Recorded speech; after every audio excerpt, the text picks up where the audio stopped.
Live from White House Field, it's time for some baseball. As for a third straight game, the Harwich Mariners will have a home game following a four-game road trip. Hello, everybody. I'm Tyler Henry alongside Colin Casey, ready to bring you Cape Cod baseball action here on the Mariners Radio Network. Like to once again remind you and apologize for some technical issues. Still working through getting our video set up, but for the time being, audio will be provided for all home and road games. And Colin, this is a team for Harwich coming into this one at 3-3. Bourne kind of hot on their heels in the opposite division at 2-3, and you know, two teams that kind of got off to a bit of a tough start. Harwich's only road win during that road stretch was against the Bourne Braves. They got that victory by a score of 3-1. Since then, Bourne hasn't really fared well. They were able to pick up one win in their doubleheader, while Harwich swept the Falmouth Commodores to get back to 500. So looking at those two teams, you're not going to see a very high rate of matchup when it comes to run scoring. These teams both rely on good pitching. And for the Bourne Braves today, that starts with Harrison Rutkowski, who actually pitched in the opener for Bourne. He will be out there on the bump today for the Braves. Yeah, and you look at the first game that these two teams played, that was game 2 for each of them back on, I think it was last Tuesday is when that game took place. But both these teams in that game, there was a 3-1 final. Not a lot of hits, 10 combined, only three of them for Bourne as they struggled to solve Connor Seckler, who gave up 2 hits in 5 innings pitched. A lot of strikeouts from both teams as well. But since then, it seems like Harwich's offense has really turned a corner, especially after the doubleheader yesterday. I mean, granted, it was a 1-0 game in Game 1, but after that, they were able to explode and really pounce on Falmouth pitching and get some serious run support. So I think for the Mariners, they just need to continue that same mantra that they had yesterday, and that is get runs early and often. Yep, obviously able to get a couple of big-time wins against Falmouth. And let's just take a look really quickly at some stats for both of these teams. We talked about if you're looking for a high-scoring baseball game, this might not be the one for you. In total batting average this season, Harwich sitting in 9th, Bourne at 10th. Runs, once again, Harwich in 9th, Bourne at 10th. Walks, 9th and 10th. Hits, Harwich in 7th. Bourne at 10th. And keep in mind, these two teams haven't played as many games, so those total stats will be down just a little bit. But either way, low numbers for both teams offensively. But they make up for it in other ways. How? These are the top 2 defensive teams in the Cape Cod Baseball League. Harwich coming in with the highest fielding percentage in the entire league out of the 10 teams at number 1, and at number 2 are the Bourne Braves. Both these teams making only combined 7 errors through 13 games between both teams. So expect some great flashing of the leather in this one. And both teams make up for it with their incredible pitching stats. Harwich is currently sitting in 4th place in earned run average. Bourne in 1st in total walks. Harwich in 2nd, Bourne in 1st, and in strikeouts. And this is where it gets interesting. Harwich sitting in 3rd place right now, and you and I have watched just an absolute pitching clinic. Everybody going up and getting strikeout after strikeout. Bourne is dead last in the league in total strikeouts. And again, they've played fewer games, but so have the Mariners of Harwich. Interesting to see how those metrics work and how those will balance out as time goes on. This game was originally scheduled for last Tuesday. We ended up playing the game on Wednesday. Got rained out again here at White House Field on a Thursday. But finally, we will be able to get some baseball action for you. We'll give you a look at the lineups and also a quick look at the starting pitching matchup. All of that coming up right around the corner. We'll have that after the national anthem. You're listening to Mariners Baseball on the Harwich Radio Network.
Welcome back to White House Field. Little pregame coverage. Tyler Henry alongside Colin Casey as the Harwich Mariners get ready for a rematch with the Bourne Braves. They won Game 1. And really quickly, let's take a look at the lineup starting with the Bourne Braves. They will be starting at third base, Xavier Warren, shortstop Alika Williams, first baseman Alec Burleson, the DH today A.J. Curtis, right fielder Brendan Rivoli, catcher Paul Gozo, left fielder Jake McKenzie, second baseman Cody Morissette, and center fielder Noah Bridges. Out there on the bump for them today is Harrison Rutkowski, and we'll get to him in a moment. But first, let's take a look at the lineup for today's Harwich Mariners, starting off with the left fielder in Chris Gallant, who currently comes into this game 6th in the league in total batting average. After him will be center fielder Joey Weimer, first baseman Bobby Seymour, third baseman Nico Cavadas, DH Chris Lanzelli, right fielder Mike Ludwig, catcher Jackson Greer, shortstop Brian Dempsey, and second baseman Danny Harris IV. Yeah, and looking at this Harwich lineup, I think the big thing to focus on here is the 6 and 7 hitters, Mike Ludwig and Jackson Greer, batting 6th and 7th respectively. Those two guys had five of Harwich's 7 hits in this game, including a home run from Jackson Greer in his 2-for-3 effort, one of the 3 RBIs in that game. So those two guys, I think, are the ones to watch after having some success in Bourne last Wednesday. Absolutely, and neither one of them have looked back. Jackson Greer currently hitting a cool .500 with 8 at-bats, and Mike Ludwig hitting .385. On the mound for the Harwich Mariners today will be Wade Strain. But before we get to him, let's take a look at his opponent in Harrison Rutkowski. Colin, you mentioned in the pregame earlier that Rutkowski was able to get the start in the opener for the Bourne Braves, a game where he pitched pretty well, but they were unable to give him a single run of support as the Braves were shut out. He will come out here for another start and look to right the ship here against the Harwich Mariners. Right, and also, he only went 4 innings. I'm sure they didn't want to push it. He'd given up 2 earned in 4 innings, along with 4 hits. He was able to strike out 5, so he had the strikeout pitch working relatively well. But again, not much run support and a 2-0 loss to the Orleans Firebirds on opening night. Out there on the bump for the Harwich Mariners will be a guy that they've been looking at putting into the starting rotation from the beginning of the year. Finally, we will get a look at Wade Strain and have a little bit more information on him. Spent last summer with the Staunton Braves in the Valley League, the right-handed pitcher out of William and Mary College.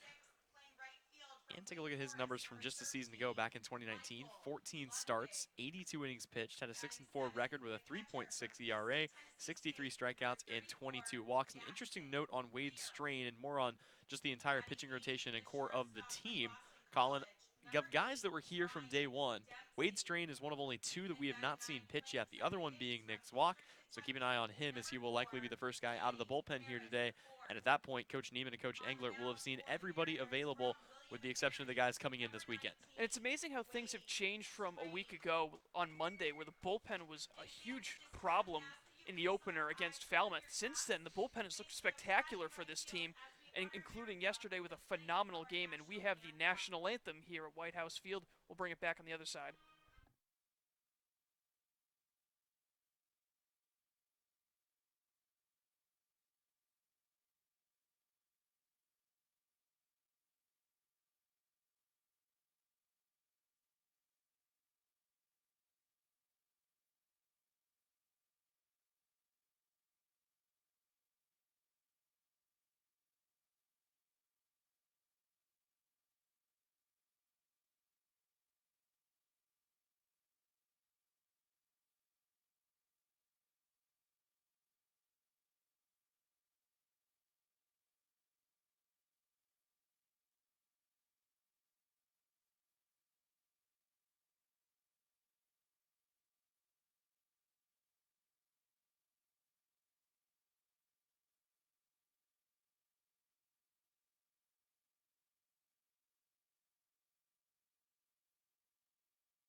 So with the national anthem, we're even closer to first pitch, but want to actually make a note as to who's throwing out the ceremonial first pitch today. Colin, here at White House Field, it'll be Harwich Mariners' very own Jeff Neiman, who has been taking a new role as one of the pitching coaches on this team. He also played for the Mariners back in, I believe, 2004.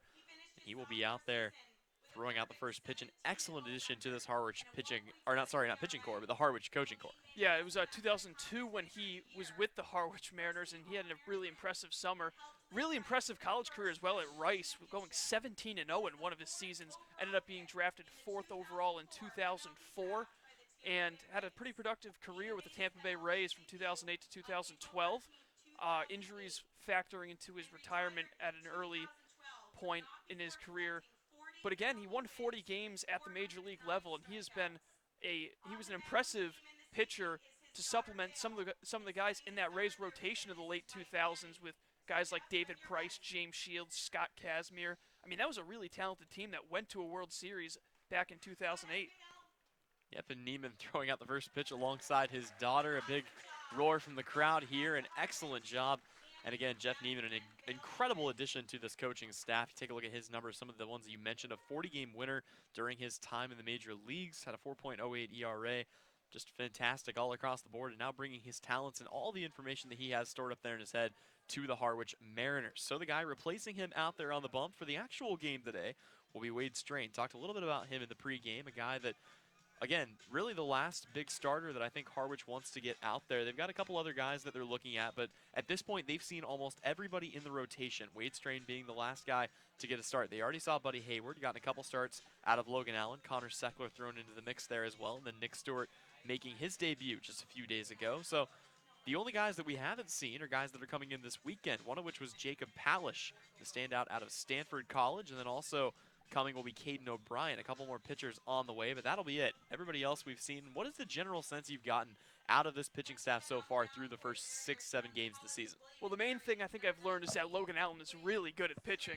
I mean, in his first 2 games, he has looked nothing but phenomenal. 1-0, got a no decision in the first one, but he got some run support back in the front end of yesterday's doubleheader. But besides Allen, everyone else has looked pretty solid. They got the good start out of Seckler as well. Seymour was on the innings limit yesterday, but he was able to get a big strikeout to kind of minimize the damage back in the second inning, and then the bullpen coming in and helping him out. And I think the one thing you got to think about too also is how well the lefties came into yesterday's game and pitched. I mean, Will Heflin with 2 scoreless innings to end the game. So I'm really excited about what this Harwich Mariners pitching staff can do this year, both starters and bullpen. Absolutely. So here we'll get our first look at Wade Strain. Is stepping into the box for the first time today is Bourne Braves leadoff man and third baseman Xavier Warren. Warren leading the team in RBIs this year with 4, hitting .308 as the first pitch from the big lefty is going to be just in there. A fastball on the inside part of the plate for strike 1. Harwich coming out today in their home kind of cream white uniforms, red socks, red hats, blue letters trimmed in red as this ball is fouled away. Bourne comes out in their visiting uniforms, gray pants with a red pinstripe down the side, blue jerseys, red letters trimmed in white, and red hats. Strain ready here with the 0-2 pitch. He'll be pitching out of the windup, and here it comes. That one will be fouled off back to the Bourne dugout. And it's only fitting that it's a perfect day after this game being rescheduled twice so far. 70 degrees and sunny, a comfortable evening for some baseball. Absolutely, not something we have had the luxury of having, but finally able to play this game as this one is taken right to short. Picked up by Dempsey, throw across the diamond is in time for out number 1. Yeah, Dempsey had 5 fielding assists against Bourne back on Wednesday night, and he has really been comfortable in that middle infield position. Made a couple of spectacular plays yesterday against Falmouth in the second game of that doubleheader. So that'll bring up the Arizona State product in Alika Williams, hitting .214 through the beginning parts of this season. He steps in from the right-hand side, and the first pitch he sees is a fastball that'll miss low for ball 1. Take a look at Wade Strain's toolkit. A 2-seam fastball that'll get up to about 93 miles an hour, curveball, and starting to work with a changeup a little bit here as Alika will send this one to right field. Taking about 5 steps to his left and making the catch is Mike Ludwig for out number 2. Yeah, and I think one thing Alika Williams is sick of doing is flying out to Mariners pitching. He flew out 3 times in the first game along with a strikeout in an 0-for-4 effort. He starts this one off with a fly out to right. So that'll bring up Alec Burleson, and I'll tell you what, it may have been a slow start for the offense of this team. Burleson seems not to have gotten the memo. The big lefty hitting a cool 400 this year, and he'll take this one to second. Plenty of time for Danny Harris to pick it up. Throw to first is a little bit close, but in time, and the side is retired. 3 up, 3 down. We head now to the home half of the first. It'll be the Mariners coming up to bat when we come back. You're listening to Mariners Baseball on the Harwich Radio Network.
Back to baseball here as we head to the home half of this first inning. Harwich Mariners coming up to bat here for the first time, and they will start things off with Chris Gallen. Let me run through the lineup really quick. After Gallen, it'll be center fielder Joey Weimer, first baseman Bobby Seymour, third baseman Nico Cavadas, DH Chris Lanzilli, right fielder Mike Ludwig, catcher Jackson Greer, shortstop Brian Dempsey, and second baseman Danny Harrison. Collins, you alluded to in the pregame, the middle part of this order just wreaked havoc on this Bourne team back in the first meeting between these two last Wednesday. Yeah, Ludwig and Greer, 5 of the team's 7 hits. Greer, of course, hitting a ball a country mile down the left field line that was able to stay fair. But let's see how they do today against Harrison Rutkowski, the 28th round draft pick by the Twins back in 2017. Standing in to face off against him here will be Chris Galland. He'll take a fastball on the outside part of the plate for strike one. Galland, of course, hitting .333 this year. That's good for 6th in the league in batting average among guys with enough qualifying at bats, as he'll hit this one to center, and Bridges will take about 2 steps in to make the catch for out number 1. Yeah, more on Rutkowski, and he was a 2019 spring academic all Big Ten player. Started in all 14 games that he pitched, and he led his team at Rutgers with 81 2/3 innings pitched. He also led the team with 83 strikeouts. So he's got dialed up here. Little lefty on righty action as his first pitch, Joey Weimer's in there for strike one. He was also drafted in 2017 by the Minnesota Twins in the 28th round. So a guy that's been highly touted here. Second pitch to Weimer, and that one will also come into the zone. So the count here at 0-2. And Weimer had himself a day yesterday, clubbing a ball over the left center field fence for the second Mariners homer of the season. He's showing a little bit more pop in the bat as the season goes on. Here he'll watch a high fastball, and that'll miss high and tight for ball 1. We've seen him at the leadoff spot. We've also seen him around the 6 and 7 hole. Batted 5th in the second game yesterday. Now he's up to 2nd. No reason not to. Plenty of speed for him as well. Here's a high chopper. That'll be taken to Morissette, who comes to the left to make the catch. Throws on to first, and it's in time for out number 2. Yeah, interesting to see Cody Morissette over at 2nd. He was at 3rd in the first game in this series. BC Eagle making a nice play on a hard chopper with a fast-running Weimer down the first base line. And Morissette making it look easy for out number 2. Well, and you get the feeling a big part of the reason why he's out there is certainly for his glove. His defensive capabilities have been pretty solid this year. The bat, not so much. He is still looking for his first hit, starting the year off, I believe, 0 for 10. Yes, 0 for 10. And leading the team with 7 strikeouts. But getting it done with the glove out there, and now he'll have to go back to work as Bobby Seymour takes a first pitch strike. Speaking of guys leading their teams in strikeouts, Bobby Seymour leads the Mariners with 7, but also leads them in hits with 6. He swings at a high fastball and cuts right through that one. So he's fallen behind here 0-2. Definitely one of the guys that believes in the three true outcomes. It's either going to be a strikeout or a base hit. Hasn't made the defense work a whole lot. See what he's got in store here. Rutkowski comes set from the windup, the 0-2 pitch. That one will be taken foul down the third base line. Seymour currently on a 3-game hit streak. I believe he's reached base safely in all but one of his games played this season. Yep, one of the few exceptions to that rule being from a few days ago. Here he swings through another one, and picking it up and throwing to first is the catcher Paul Gozo for out number 3. So we've gone through 6 batters. All 6 have been retired. Bourne will look to change that as we head to the visitors' half of the second. All that and more coming back when we come back. You're listening to Mariners Baseball on the Harwich Radio Network.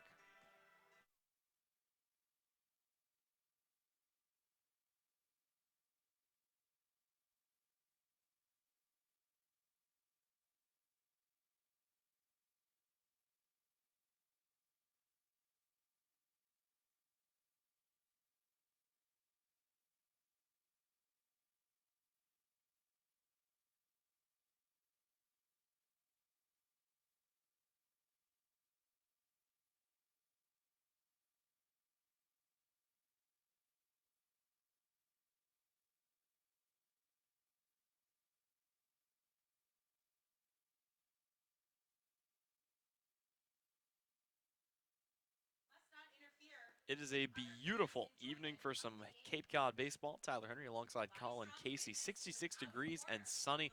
Couldn't have asked for a better night for some Cape Cod League action, and only a few games going on tonight, as today is technically an off day for these guys, but of course with the rain outs, a couple games that had to be replayed. Here it's the Bourne Braves taking on the Harwich Mariners. Brewster heads to Hyannis, and Wareham will head to Falmouth to close out that series. So a couple of makeup games in play right now. We'll have scores on those as they come to us, but for the time being, it'll be 4, 5, 6 coming up here to face off against Wade Strain. It'll be A.J. Curtis, Brendan Rivoli, and Paul Gozo. Rivoli leads things off, Curtis leads things off, the right-handed hitter this season, hitting .278, and we'll watch the first pitch miss for ball 1. Curtis had one of the 3 Bourne hits against Harwich last time out. He'll watch a curveball in there for strike 1 to even the count at 1-1. Yeah, definitely a tough outing for the Bourne Bats through the first couple games of the season. Of course, only earning 1 run through their first 2 games. Here's one hit to short, coming across to make the play is Dempsey, and he'll throw. His throw takes Seymour off the bag. Had to jump up to make the catch, and that will allow Curtis to reach safely. Yeah, and it looks like they might rule that one an error. It was going to be a close play at first, but Dempsey looked like he might have had enough time to get him with a good throw. We'll have to await this one here, and it is going to be an error on Dempsey. So for as well as Dempsey played defensively yesterday, starting today off with an error. Yeah, but that's a really tough play there, even though the ball, he got himself squared up with the ball, fielding it. It wasn't hit all that hard, so he really had to make a quick throw to first. So now the lefty, Brendan Rivoli, will come up. He'll hit another one. This goes back to Dempsey, who tries to go the short way. Can't get 1, can't get 2. Both runners are safe. So first and second here with nobody out on a couple of infield an infield error and an infield fielder's choice. And once again, pretty similar situation there with Dempsey. It's short, a ball not hit all that hard. He got in front of it, but by the time he got the ball, it was tough to make a play anywhere. And so that one I think is going to be a fielder's choice. Yep. Fielder's choice is Rivoli. Now they are actually going to give him a hit because it looked like everyone was safe by the time the throw was made. So they're going to give him a hit on that one for Rivoli. So that'll bring up Paul Gozo, the .333 hitting catcher, batting from the right-hand side, one of the better bats in the bottom part of this lineup. He will dig in to face Wade Strain, who's gone to the stretch, checks the runner at second, kicks, fires, and it's a high fastball that will miss for ball 1. Again, mentioned Strain, the 2-seam fastball, the curveball, and he's been dabbling with a changeup. Probably won't see him break it out too often here, but for a guy with 2 pitches, if you can mix in a good changeup, that can be absolutely deadly. See if he elects to throw it here with a 1-0 count. Kicks and fires. This is a fastball down and in for strike 1.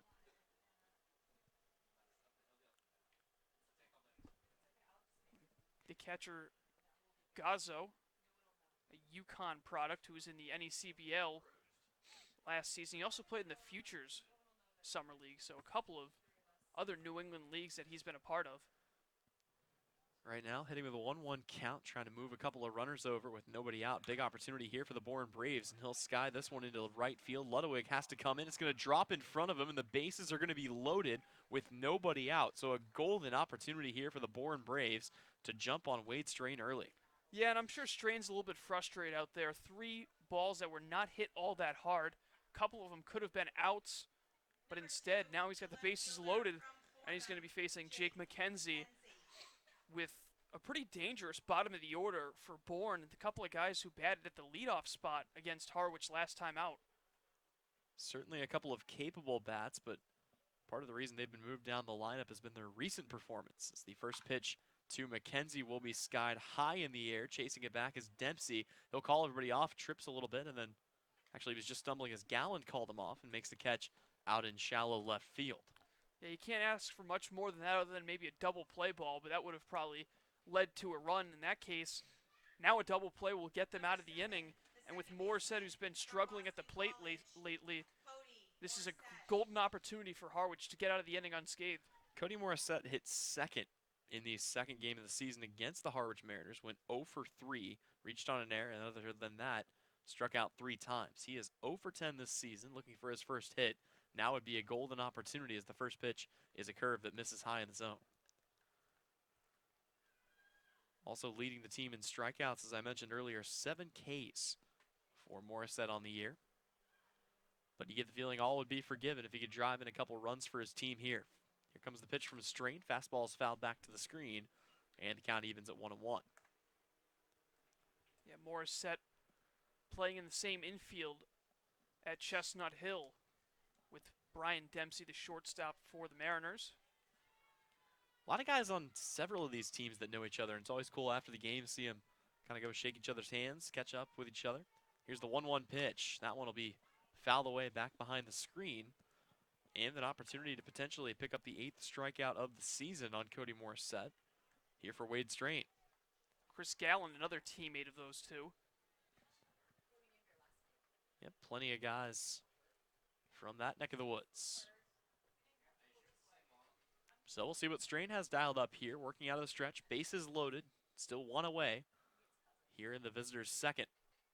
Strain kicks, delivers. That one will be taken back up the middle. Dempsey with an opportunity to turn 2, steps on the base himself, throws to first, and gets it back. So after the error and then the single, he is able to earn them back and keep the runs off the board as Harwich gets out of the inning unscathed. We go to the home half of the second. You're listening to Harwich Baseball on the Mariners Radio Network.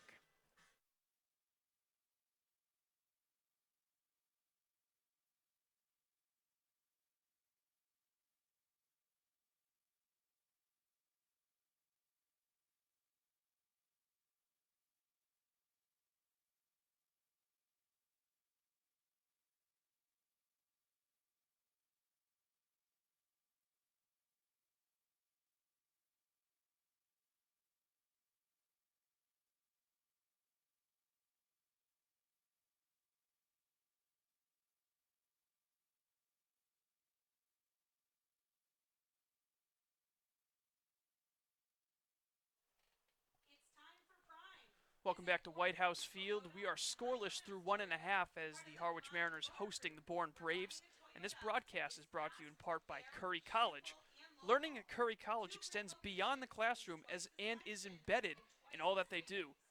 Curry prepares students to engage in successful careers and active citizenship with a global perspective. Explore undergraduate majors, minors, and concentrations, including new majors in accounting, biochemistry, and software development. Online at www.curry.edu. So after getting the bases loaded with nobody out, unable to make any noise at all, were the Bourne Braves in their half of the second. So Harwich with an opportunity to strike first here as Nico Cavadas, Chris Lanzilli, and Mike Ludwig will be coming up to the dish. And again, mentioning some of those other teams in the league, an opportunity here for the Mariners to potentially move up in the divisions as YD and Chatham, the 2 teams ahead of them in the standings, and Orleans, not currently in play today. The only teams in play are Brewster and Hyannis, and Wareham and Falmouth outside of this game. Yeah, the Mariners can hypothetically move up to second place with a win here tonight and a little bit of help. So Nico Cavada stands in from the left-handed batter's box. He'll watch the first pitch miss outside for ball one on an off-speed delivery. Cavadas this year hitting 176. He will pop this one up well out of play to even the count at 1-1. Since the season opener against Falmouth, Cavadas with only one hit, but it was a timely one. So he picked up a big RBI base knock during one of the two Falmouth games yesterday. Here's the pitch. This one chopped to first, and they're going to say it's on the wrong side of the line there, which is fortunate because even though Burleson bobbled it, he probably would have been able to beat Cavadas to first. So he'll step back with a 1-2 count here. Yeah, back to the end of the top half of the inning, you really got to credit Wade Strain for showing the guts to get out of that inning, able to pitch into a pop out to shallow left to not allow the runners to tag up, and then a timely double play ball short to end the inning. Well, and as you mentioned too, it wasn't like he was getting absolutely shelled. It was soft contact, it was an error, it was a ball where they couldn't quite get the runner at second on a ground out, and then it was a ball hit to right as this one is fouled away down the third base line and just out of play. But yeah, able to battle back and really show a little bit of grit there as he's able to clear the bases and get out of the inning unscathed. Still knotted up at zeros here in the Harwich home half of the second inning. Cavadas will watch a curveball that'll just miss and the count even at 2-2. Yeah, that's something that some starting pitchers really struggle with, is pitching with guys on base. You know, relievers seem to be more used to it because they come into those situations all the time. 2-2 to Cavadas. That one is smoked but foul. Back into the bullpen on the Falmouth side of things. Or sorry, the Bourne side of things. So the count stays at 2-2 here as Cavadas continuing to work deep into this at bat. Really making Rutkowski work for it here. Cavadas sporting those green and yellow cleats as an ode to his college team back out at South Bend at Notre Dame. 2-2 pitch. This one swung on. This will be an opportunity for Warren, who comes over into the Harwich dugout and makes the play just behind it for out number 1. That will bring up Chris Lanzilli, 143 hitter. The DH today, hitting from the right-handed side. He's got 5 hits on the season, which is good for second marks on the team behind Bobby Seymour. So despite the low batting average, he's been able to find his way on base, usually via a hit. And he'll try to lead things off for the Mariners here. First pitch is a breaking ball. That'll miss down in the dirt for ball 1. And Zilli was the DH in game number 2 yesterday, going over 3 with a strikeout. So see if he can improve on that today. Here is a ball chopped to short coming in to make the play. Alika Williams has to sprint in, makes the throw, and it's in time for out number 2. Some pretty impressive defense from both shortstops in this one so far, as Williams having to charge in on that one, reaching down with the one hand with his glove, able to quickly fire a dart across the diamond over to Burleson for out number 2. So that'll bring up the Wake Forest teammate of Nico Cavadas, as you mentioned the cleats he was wearing earlier. This will be Mike Ludwig, hitting .385 this season. Pretty good start to his year with the Mariners. He'll step in from the left-handed side and swings through that one. It'll be lefty on lefty here as Rutkowski starting to really settle into a groove here. He's retired the first 5 he's faced. Rutkowski from the windup, the pitch. That'll be in the zone as looked like Ludwig squared around a bunt and then just didn't lay it down. Fastball low and away, not the easiest pitch in the world to lay a bunt down on. If you're not prepared for it, here's the 0-2 pitch. Rutkowski kicks, fires, high curve ball, and that one will be taken into the Harwich bullpen and foul.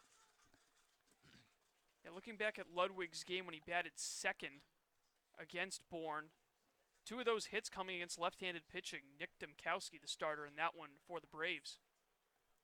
So from Domkowski to Rutkowski, the 0-2 pitch. Swing and a miss, strike 3 at a pitch down low in the dirt, and the side is once again retired. 2 strikeouts for Rutkowski, no score for either team. We're knotted up as 0 as we head to the 3rd inning. All that and more coming up right after this. You're listening to Harwich Baseball on the Mariners Radio Network.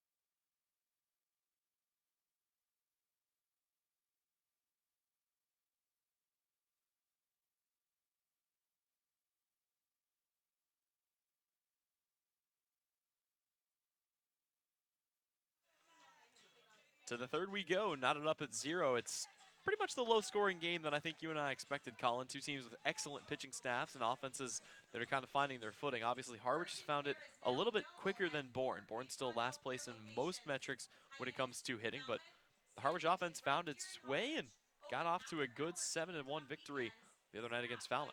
And ironically, it's been kind of the opposite today, is Harwich 6 up, 6 down at the plate. Meanwhile, Bourne leaving 3 men on base last inning, but unable to score in a bases loaded, nobody out situation, and in large part to great pitching in the clutch by Wade Strain. So it'll be Noah Bridges starting things off here, trying to get another rally going for the Braves. He is the 9-hole hitter, and then we'll flip the book back to the top and look at Xavier Warren again. Back out there for another inning of work. It's Wade Strain. Strain sets, fires. First pitch is a fastball that misses up for ball 1.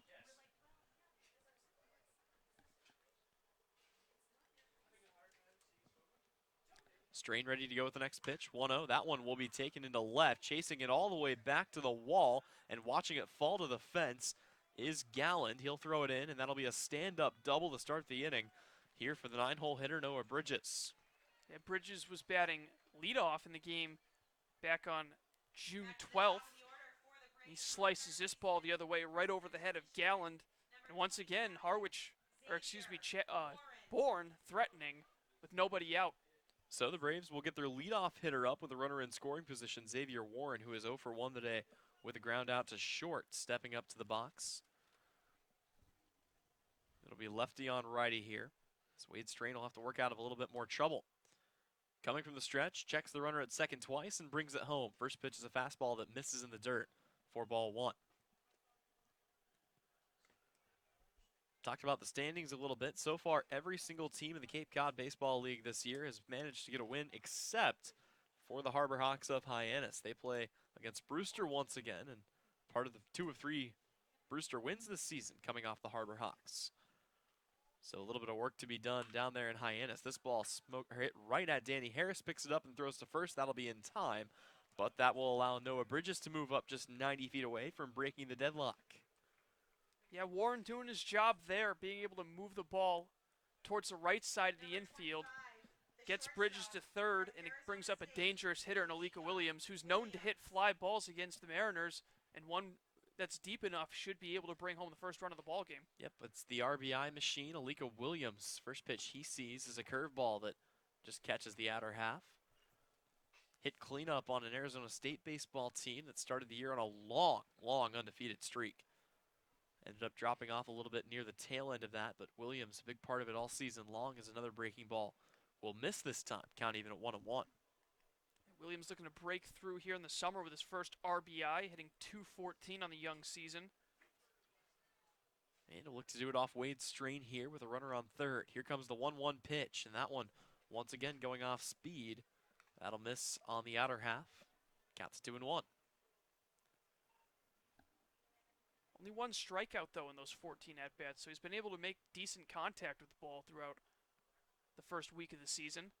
Strain checks the runner, 2-1. That'll bounce right off the glove of Jackson Greer. He's unable to locate it, and the run will come home. So coming in to score is Noah Bridges, and it's a 1-0 lead for the Bourne Braves.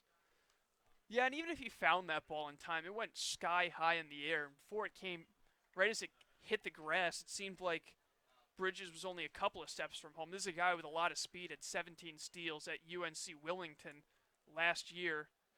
So already a 1-0 lead for Bourne. Here comes the 3-1 pitch. That one will miss. Actually, they're going to say it catches the outer half, and the count is full. Yeah, nothing Greer really could have done about that. He did a good job of blocking it, staying in front, but it looked like it rolled right up the chest protector and straight up in the air. Payoff pitch. That one swung on and taken right back up the middle, so Williams would have had the RBI anyway, and he is aboard here with 1 out. And I'm sure it's got to be refreshing for Williams to finally pick up that first run batted in on the season. I mean, he didn't really have to do anything to bring that run in except stand there and watch the ball go in the dirt. But regardless, gave him the confidence to rip a single up the middle. And now the heart of the lineup for Bourne looking to add some more runs here in this third inning. Yep, starting off with Alec Burleson is 0 for 1 today, but that's very rare. A 400 hitter this season, 4 hits for him. As I mentioned before, leading the team. And the first pitch he sees is a fastball in there for strike 1.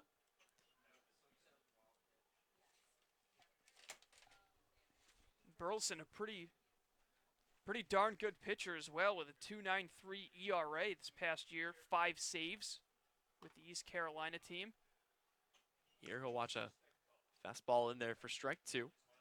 No stolen bases yet this season for Alika Williams. In case you were wondering about the speed he has over there on first.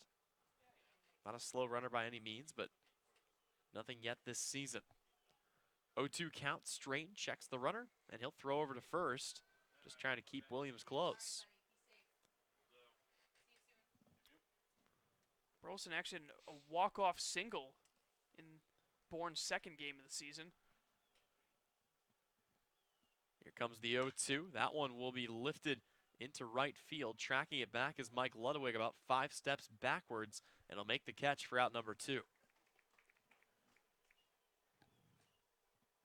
Burleson didn't miss that one by much. Had Ludwig backpedaling, but he had been playing deep enough where he didn't really have to move all that much to catch that one for out number 2. And now Strain looking to get out of the inning with just 1 run allowed. And one thing I have noticed about the Cape Cod League, at least through these first 7 or 8 games, not a lot of defensive shifts. We haven't really seen a lot of guys playing over. We certainly haven't seen the big, stack 3 infielders up on one side of the infield move. And definitely an option, but right now everybody playing pretty much standard, as we've seen through several games. First pitch is a curveball that'll miss low and away for ball 1. And you'd think we'd see that with a guy like Bobby Seymour on the Mariners roster, but then you look at Seymour and he hits the ball the other way with such power that shifting might not be the right move. He might just beat it every time and end up with extra bases. A.J. Curtis standing in here, got the rally started, reaching on an error back in the second inning, and he'll take a fastball in there for a strike to even the count at 1-1. Yeah, Curtis made it all the way around to third, but a fly ball and a double play ended Bourne's hopes of getting on the board in the second inning. However, things have changed here in the third. 1-1 from Strains, a fastball that'll miss outside. Alika Williams still standing on first. A 1-0 lead here for the Bourne Braves. They picked that up earlier in the inning as Noah Bridges came in on a wild pitch. So a 2-1 coming up here to A.J. Curtis, the DH today, hitting .278 on the season. He's already reached base once today, and Strain will step off the rubber and take a look at what he wants to bring home here.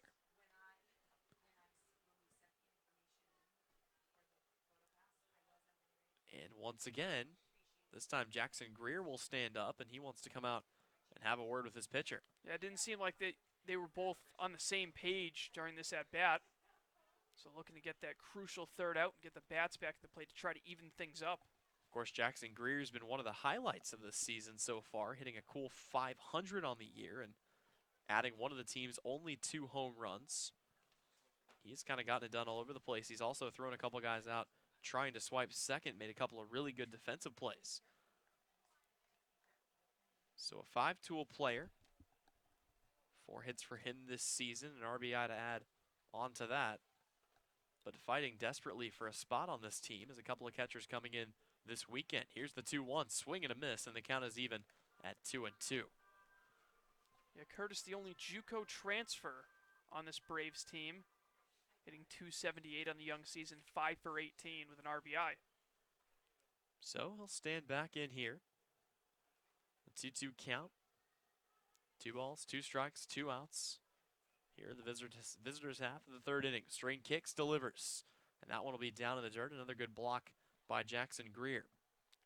Curtis also owns the only triple of the season for the Braves. The only home run belongs to Xavier Warren. Yep, and that's a Braves team that this season only 4 extra base hits for them. Or sorry, 6 extra base hits for them this season. 2 long balls as well, even with Harwich's total. Here's the 3-2. Obviously, Williams running. It doesn't matter as that one will miss high. And runners on first and second here with 2 away. Yeah, Strain needs to not let this inning unravel. There are 2 outs, but you got to get that last guy out with the heart of the lineup here. And Rivoli's up, who singled down the right field line last time up. Yep, Rivoli trying to improve on a .071 batting average. 71, if you will. So the lefty ready to go here with runners on first and second. Swings through the first pitch. Looks like And a little off-speed action there from Wade Strain.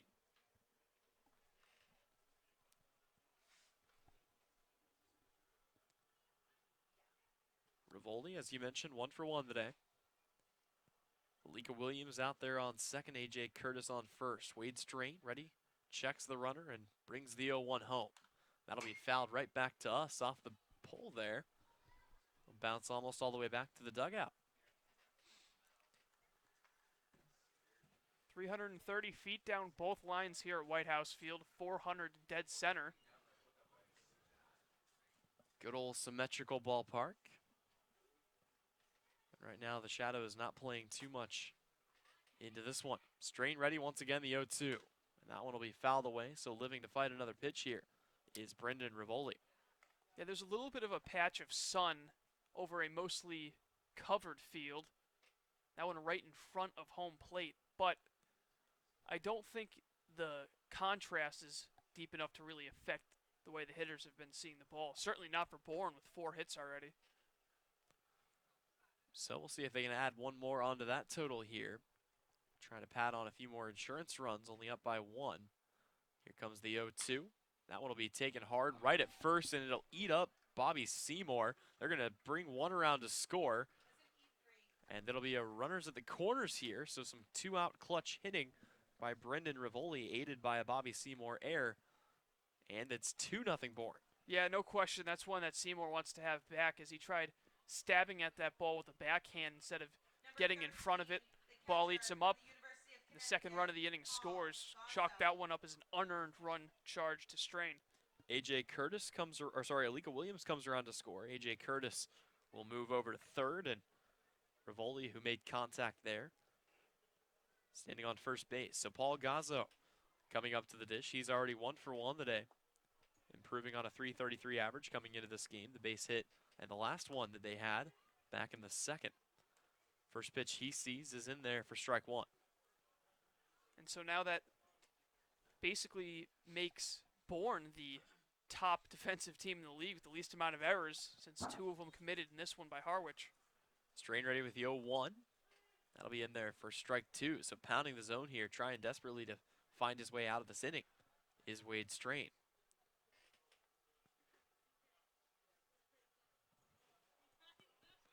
Strain out of the stretch here. Gazzo standing in an 0-2 count.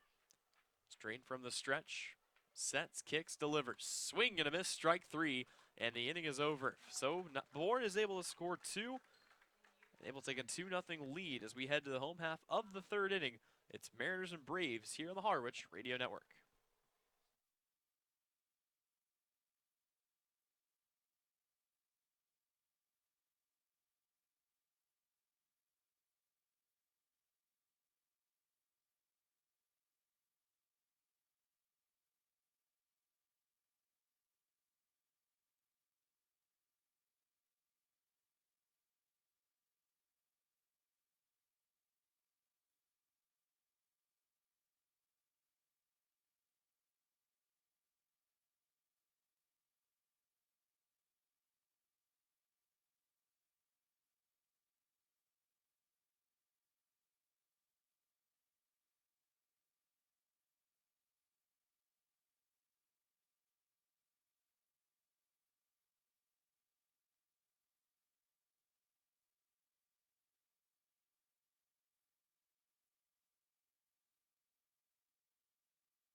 Welcome back to White House Field. Tyler Henry, Colin Casey bringing you coverage of this one. Bourne up 2-0, and the inning ending with a strikeout from Wade Strain. And Colin, I don't know if you've noticed this or not. I just took a look to verify.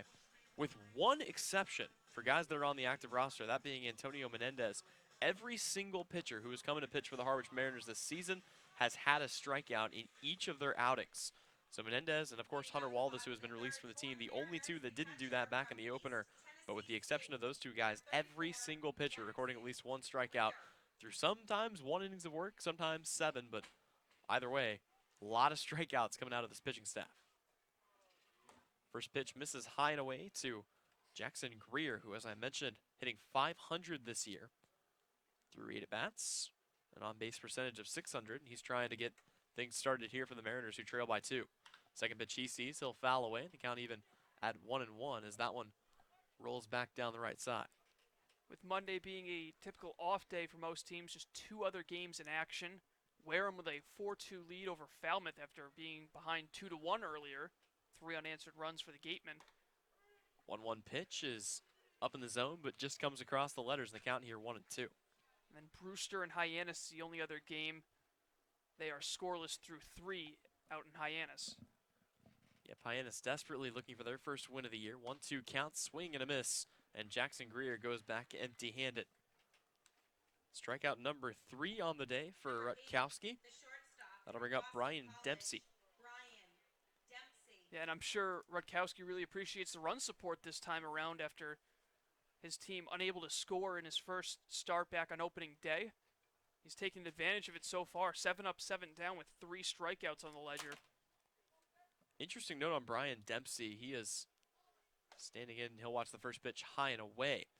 Only hitting 83 this season, .083 for his batting average. Got his first hit of the season, well, technically reached on an error just a night ago, and he leads the team with that hit with 3 RBIs.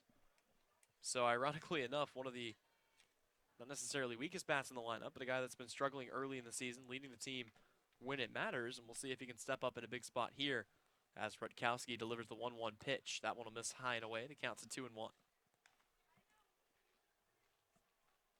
And we know that he can hit. He does it all the time at BC, an impressive part of that lineup. So once the bat is going, as long as the defense stays, he's going to be a really complete player. 2-1 taking a short. Williams coming in, makes the throw. 1 away, or 2 away, sorry, here in the home half of the third. Danny Harris will stride to the plate now, trying to avoid the dreaded 9 up, 9 down situation that the Mariners could very well find themselves in. Harris started off the season really, really well. A ground rule double in the season opener against Falmouth, and since then has yet to record a hit. Hitting just 111. Now would be a good opportunity to extend that. Try to bake that streak, rather. But it's going to be tough against Rutkowski, and here's a ball chopped right to second, not even moving as Morissette, and he'll throw to first in time for out number 3. The Mariners go once all the way through the lineup, still nobody finding a way to reach base. We head to the 4th inning. When we come back, it's Harwich Mariners baseball, and you're listening to it right here on the Mariners Radio Network.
Wade Strain comes back out for another inning of work. Bourne leading it 2-0 as we head on to the 4th inning. And Colin, with play-by-play.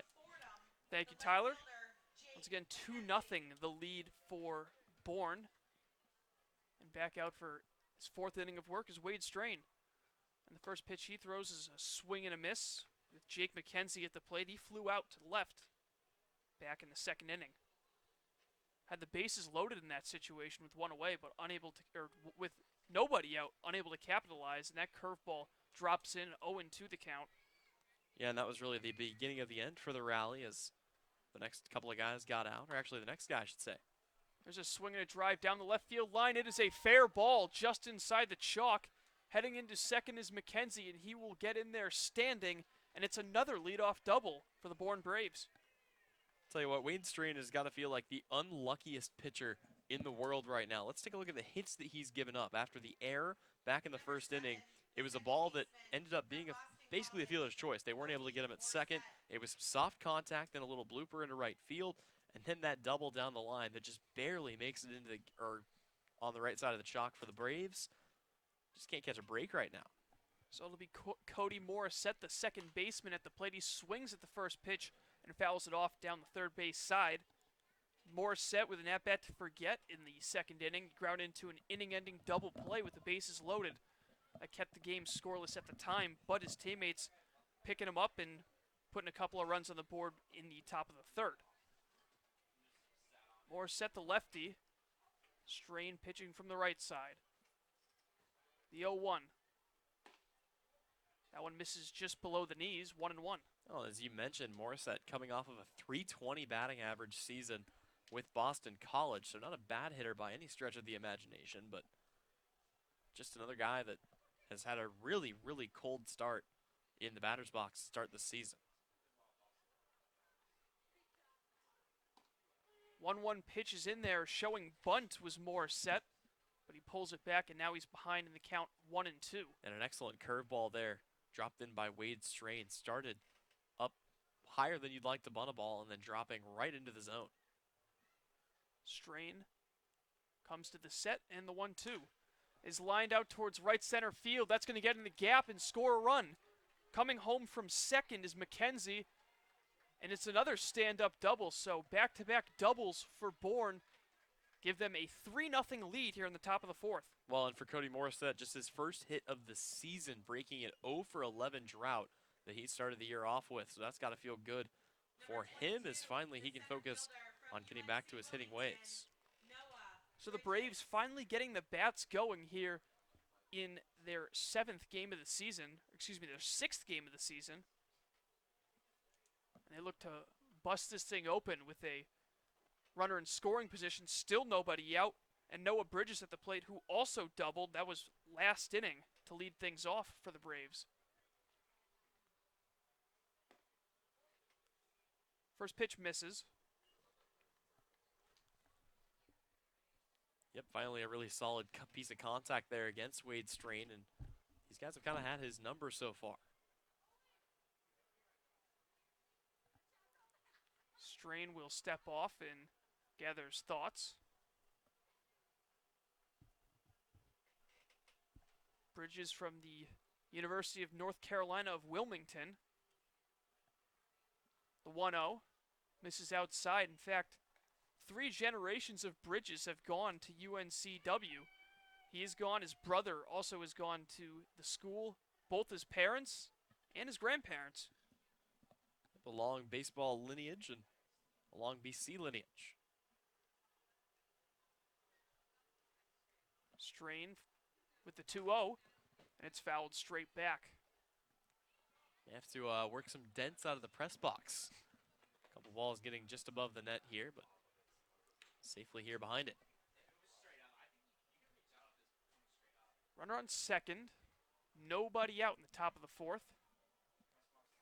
And the Braves with a 3-0 lead. Strain with the 2-1. Hard ground ball to second. Bobbled by Harris. He hustles to get the throw over, and it is in time, but the runner at second, Morissette, moves up to third.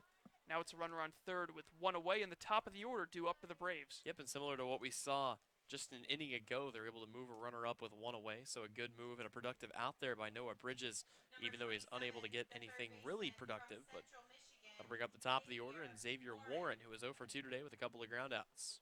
That second ground out in the third was able to move the runner Bridges up to third, and then he would score on a wild pitch. But the first pitch to Warren is in there for a called strike. Yep, Strain going back to that curveball, using that a little bit more heavily here in the later innings than he did early on in this game. Only seen that changeup he's dabbling with once or twice. 0-1 breaks into the zone for a strike 2. And it's interesting using the off speed here to set up the fastball, but that two-seamer only coming in at about 92, 93 miles an hour. So really kind of relying on the movement more off the two-seam than the straight velocity. Xavier Warren, the only switch hitter in the lineup. That pitch missing in the dirt, 1-2. Warren from Central Michigan comes into this game hitting .308. A homer and 4 runs batted in. Here's the 1-2. And he's jammed a little bit, but he's able to fight it off. That's the other thing Bourne's done a pretty good job of in this game. So far on their 3 strikeouts, or on their 1 strikeout, I guess I should say, getting a piece of it, making contact. We've seen a lot of just barely getting a couple of splinters of wood on the ball and keeping at-bats alive. Braves went down in order in the first inning, and then 2 hits in each inning since then. The 1-2 is fouled off. So fighting hard to stay alive in this at-bat is Warren as he fouls off back-to-back tough pitches from Wade Strain. Infield in all around as they look to cut down the runner at the plate on a ground ball. Definitely trying to conserve as many runs as they can here. Every one could be crucial in a low-scoring game like this. Another 1-2 is grounded down the line, just foul. That ball got past it. Might have been another double. Well, with the infield playing in right now, Bobby Seymour wouldn't have been in a position to glove that one, so you're right. It would have kind of just slowly rolled near the bullpen of Bourne. Could have been a disaster. Lika Williams on deck. He had the first RBI in this game, the 1-2. Pitch misses high, and the count is now 2-2. Warren making Strain throw a lot of pitches here. You have to wonder if this is probably the last inning of work for Strain.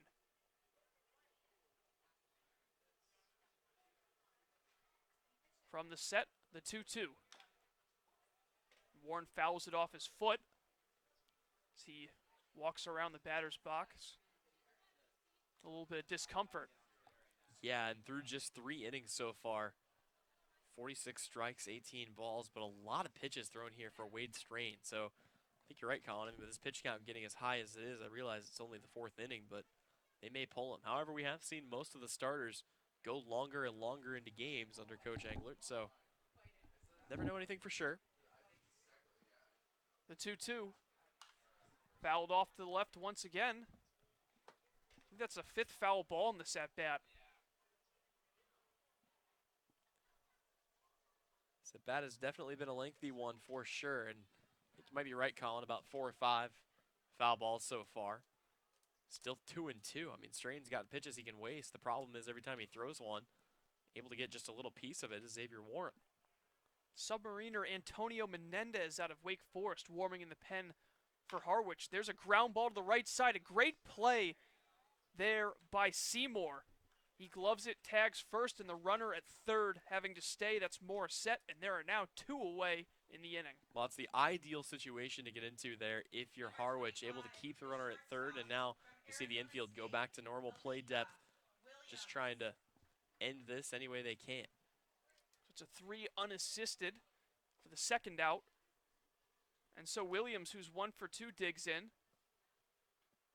And he swings at the first pitch, and it's a cue shot foul to the right side. Yep, you mentioned Williams able to get his first RBI of the season back in the 3rd inning, technically on a passed ball that Noah Bridges was able to come home on. Harwich hoping to avoid that mishap again here. A 1 pitch just misses the inside corner. Williams, a California native from San Diego.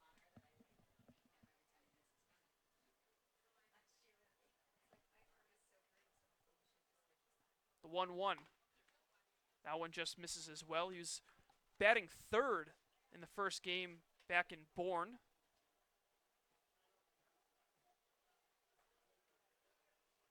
Curtis, who is cleanup on deck once again here today. Ground ball, tough play, and unable to get there in time is Dempsey. Looks like that one might be ruled a hit in another RBI for Lika Williams as Morissette scores, and it's 4-0 Bourne. Yeah, and that's got to be another RBI there for Alika Williams either way. Excellent job making contact, just pushing that one in the 5-6 hole. So another run comes across, and now it's a 4-0 lead. As you mentioned, Bourne really kind of laying it on thick here for a team that averages just 2 runs a game. So Williams now 2 for 3 with 2 RBIs. And that's 3 runs scored now for the 7, 8, and 9 hitters for the Braves. Alec Burleson, the left-hander, swings the first pitch he sees, and Seymour makes the play and once again tags first to record the out and retire the side. But once again, the Braves picking up 2 runs. They double their lead. It's now 4-0 after 3.5 with Harwich due up. You're listening to Mariners Baseball on the Harwich Mariners Radio Network.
Welcome back to White House Field. 4-0 the lead for the Bourne Braves.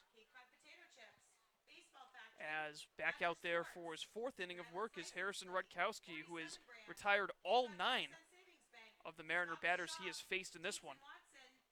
Yeah, Rutkowski has been in an absolute groove so far, and we talked about it a little bit earlier. 9 up, 9 down, once through the order. We'll see if the second time through can be a little bit more fruitful here for the Mariners, who have had 3 strikeouts, a couple of flyouts, and a couple of groundouts. It's not like it's all been so consistent. He's gotten basically one of each in each of the first 3 innings. So it'll be Chris Gallen, the leadoff hitter. In his second plate appearance, he fouls off the first pitch to the right. Flew out to center to lead off the bottom of the first. Gallen usually batting that second spot behind Chris Thompson, but Thompson has the night off in this one. From the windup, Rutkowski delivers, and the count is even at 1-1. And how about this, Colin? In their first win of the season, they got a 10-0 victory. Since then, they have scored a total of 3 runs combined and then 4 runs tonight. This one is fouled away. Yeah, it's crazy how they got that huge outburst in Game 1, and since then, it's just been a complete drought for the offense. But today they've been able to put up 4 in just 4 innings. Here's the 1-2 to Gallen. He swings and misses. It was a late swing on an off-speed pitch in the dirt. And so that is strikeout number 4 for Rutkowski, 1 away in the 4th. Yeah, everybody just unable to get into a rhythm here. And you got to think, after the last couple of games where the bats had kind of getting progressively better and better and better, and then just kind of getting shut down so far here tonight. So trying to put things together, but it's been a slow start. Mariners needing runs here. So it'll be Joey Weimer, 5 of 14 on the season. He hits a chopper to third, much like the one he hit in the first inning, and Weimer is thrown out by Warren for out number 2. So once again, it's a bounce out for Weimer, and there are 2 down in the 4th. Yep, and an excellent play that time by Warren. You mentioned having to charge in a little bit and make an excellent throw at first to get him, but able to put him away, and that will bring up Bobby Seymour. 0 for 1 today with a strikeout. Rutkowski continues just setting down hitter after hitter. He's gone through 11 straight now. So it'll be Seymour who struck out swinging in the first. Kind of coming out of the first phase of the season, so you get the feeling if Rutkowski continues to pitch like this, they might just leave him in until it doesn't work anymore. And a swing and a miss on the first pitch for strike 1. And how about this? Colin, he's done it with just 36 pitches so far.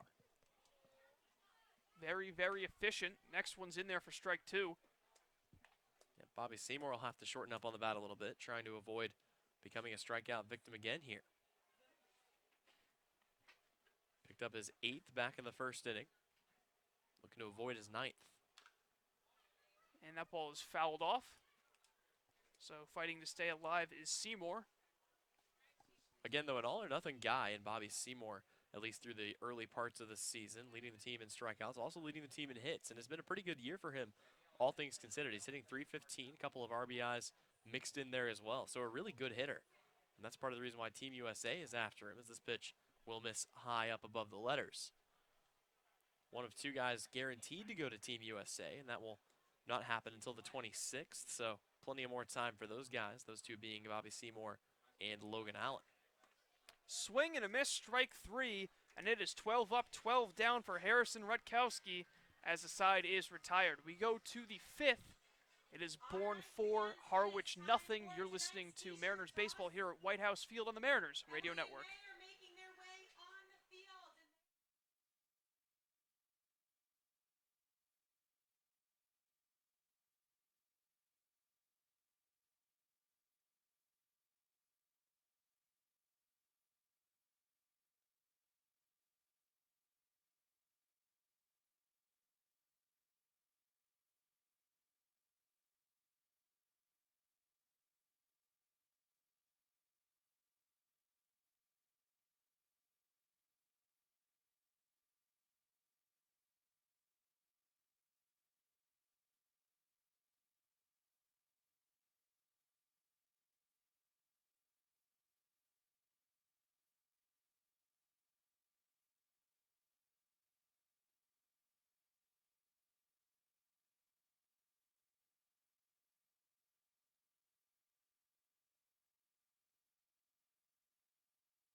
Back here at White House Field, and the Mariners will make a pitching change with Antonio Menendez making his 2nd appearance of the season. He first appeared in the season opener against Falmouth, and that will close the book on Wade Strain, who went 4 innings, gave up 7 hits, 4 runs, 3 of them earned, with a walk and a strikeout. Yep, and as I mentioned earlier, Menendez has an opportunity to make every single pitcher for Harwich who has been brought into a game at some point this season have a strikeout. Of course, the leader on the team is Logan Allen with 17 strikeouts through just 2 starts. You can add Cam Bauman, Joe Boyle, Blake Espinal, Buddy Hayward, Will Heflin, Connor McCullough, Antonio Menendez, soon to be, hopefully, Connor Seckler, Carson Seymour, Evan Schauber, Nick Stewart, Wade Strain, Tommy Vale, and Jared Weatherby to that list as well. Not sure many teams in the league have been able to put anything like that together. So Menendez will be greeted by Curtis, A.J. Curtis, reached base twice in this one. And the first pitch he sees is a fastball that misses just outside for ball 1. Curtis reached on an error in the 2nd and walked in the 3rd. There's a strike. In fact, Curtis, in both plate appearances, was stranded on 3rd to end the inning. Yeah, an interesting note on Antonio Menendez. 3 different arm slots that he can come from, as this one will be just off the inside part of the plate. Throws a fastball from all 3 arm slots, and from the top one that looks more like a traditional delivery, he throws a curveball. From the bottom 2, he throws a slider, gets different kind of movement on it each time. That one might have been the slider right there, as it's fouled off, and a 2-2 count now to Curtis. And clearly that's a tool that the Mariners want to have in their bullpen, as they've kept Menendez around, trying to improve on a tough first outing and come back with a strong look here against the Braves. 2-2 is fouled off.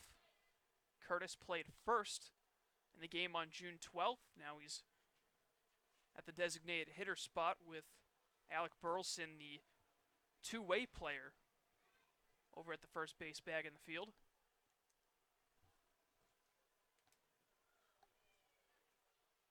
2-2 offering from Menendez. Is a chopper to third.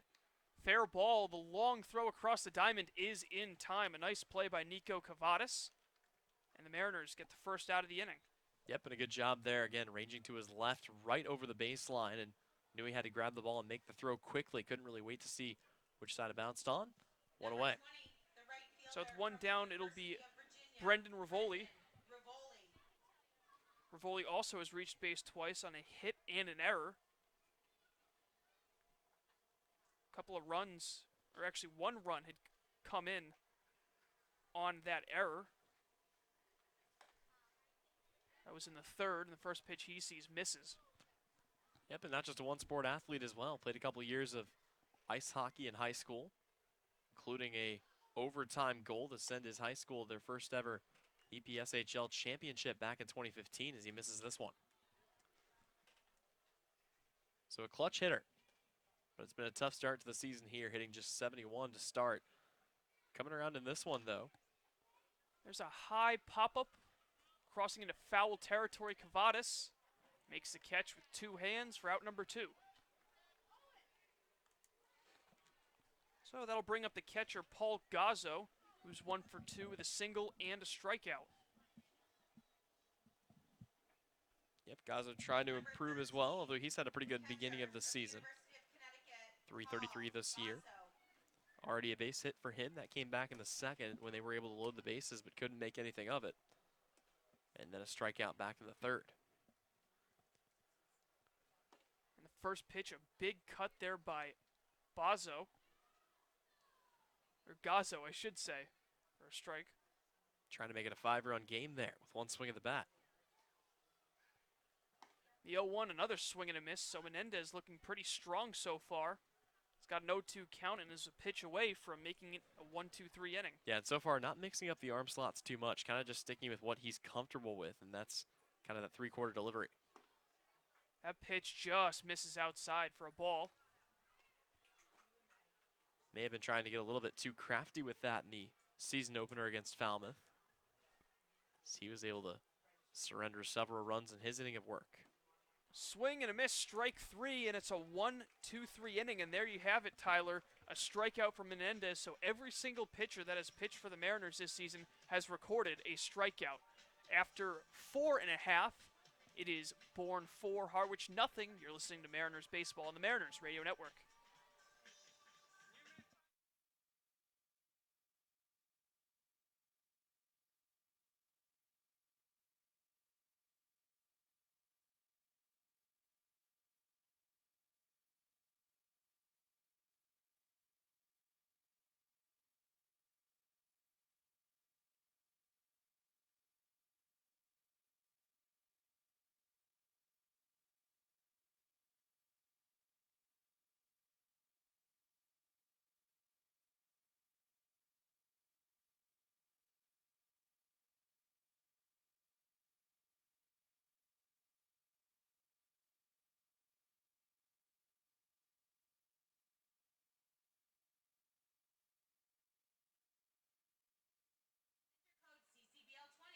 Back here at White House Field, Tyler Henry alongside Colin Casey. I'd like to remind you that tonight's game is brought to you by Cape Cod Healthcare. Urgent care is now available at 4 Cape Cod Healthcare locations: Hyannis, Falmouth, Sandwich, and Harwich. Open after hours and weekends, staffed by ER physicians. Expert care when you need it. Learn more at capecodhealth.org/urgent care. So it's been 4 perfect innings for Harwich Mariners after doing, for the Bourne Braves and Harrison Rutkowski as he heads it back out for this 5th inning of work. And looking back in the history books, not sure if Bourne's ever pitched a no-hitter, but they did come close back in the summer of 2014.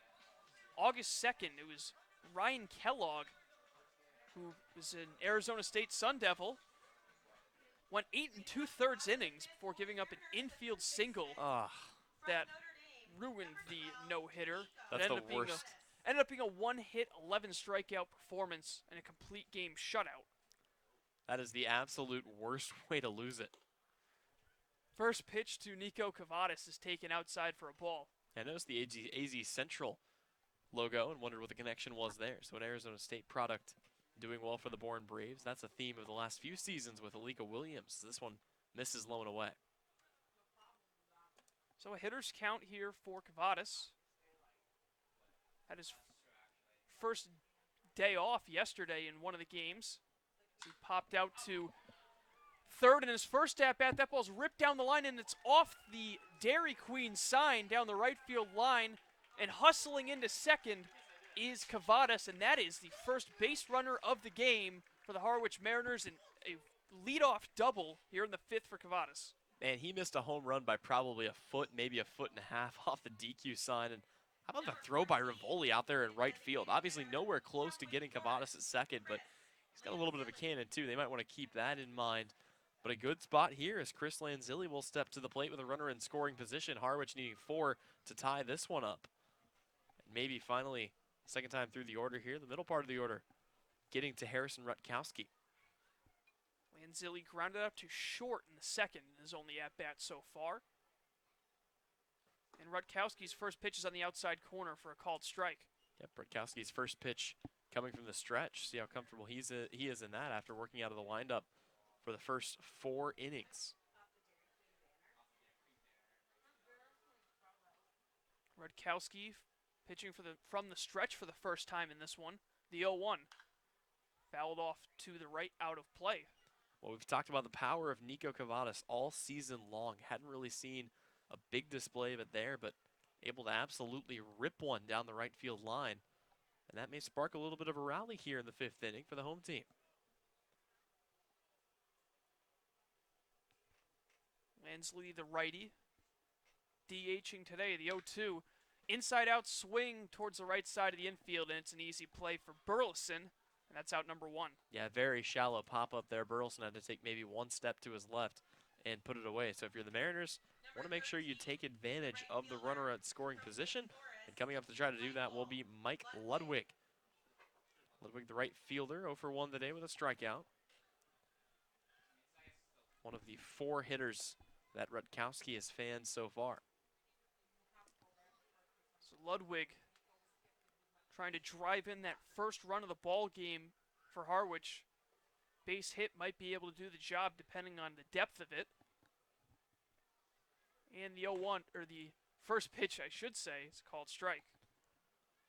Should finally get to see some baseball action at White House Field here under the lights. Couple of quick games yesterday. A few affairs that lasted a little more than an hour and 40 minutes, those 7-inning doubleheader games, but we get to see the lights here tonight.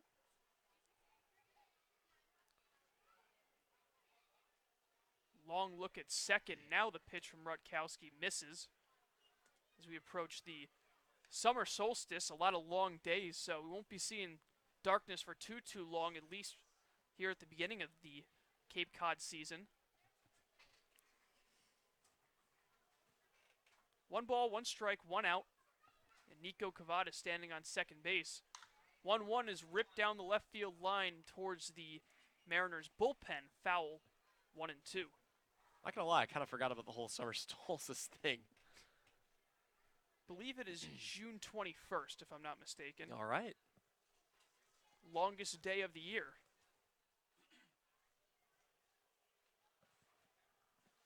Lefty against lefty. The 1-2. Ludwig gets a piece of it as it goes foul, dribbling towards the first base side. Yep, and again, doing a good job having a longer at bat here. Just trying to extend what he's already been able to do. And again, hitting .385 this season. He's 0 for 1 today, but a very capable hitter at the dish right now for the Mariners. Got to string a few more together, though, if they're going to draw even in this game, trailing Bourne by 4. From the stretch, Rutkowski. Another 1-2 pitch. Tapped foul down the third base side.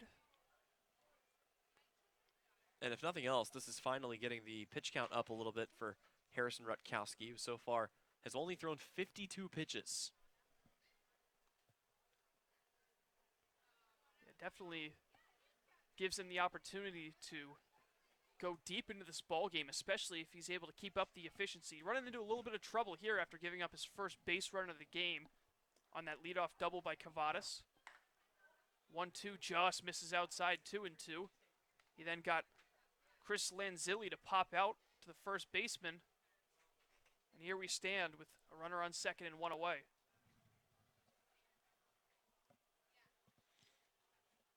Long looking. Rutkowski comes set. He deals. And a pitch is in there, strike three called. And Ludwig goes down looking, and he strikes out for the second time in this one, as there are now two down. Yep, and trying to avoid being a strikeout victim for a second time will be Jackson Greer, who struck out swinging his first time up back in the third. So after that, it's been a pretty good season for Greer, both defensively and offensively. And he'll look to make something happen here with two away and a runner on second in the home fifth. First pitch he swings at is hit pretty well out towards right, but under it and making the catch is Rivoli to retire the side. So the Mariners get their first base runner and their first hit on the double from Nico Cavadas, but he is stranded at second.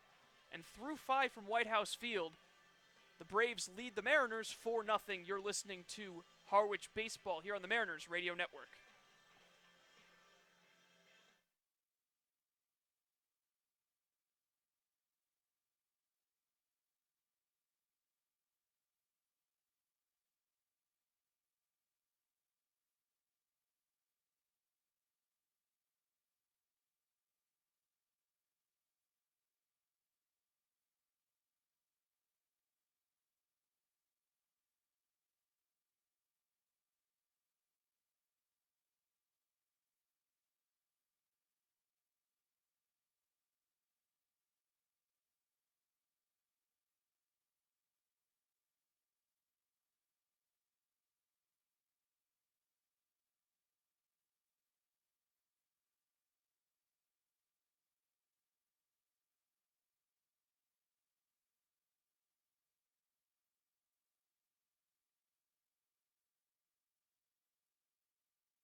Just before the top of the 6th inning in this one, we got a quick scoreboard update from Tyler Henley. Tyler, what do you got?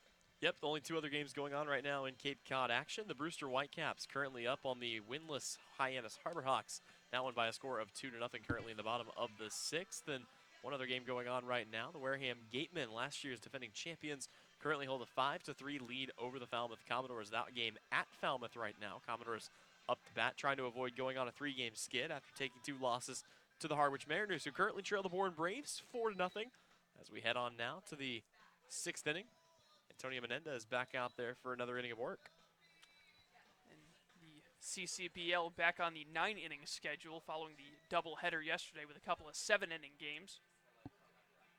Another doubleheader coming up, I believe, this upcoming weekend on Sunday, as we will be at Hyannis for a pair of 7-inning matchups, and then it'll be 9 innings from here on in, assuming we don't have any rain-up doubleheaders coming our way.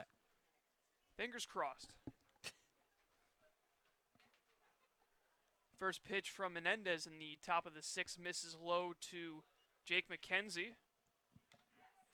Leading off an inning for the second time. The last time he did that was in the 4th. He doubled and came around to score his 1 for 2 in the game. And he's ahead in the count now, 2-0. Yep, and McKenzie through limited numbers this season. Did come into the game 2 for 8, but an on-base percentage of .500. He takes a big cut at a 2-0 fastball, fouls it straight back.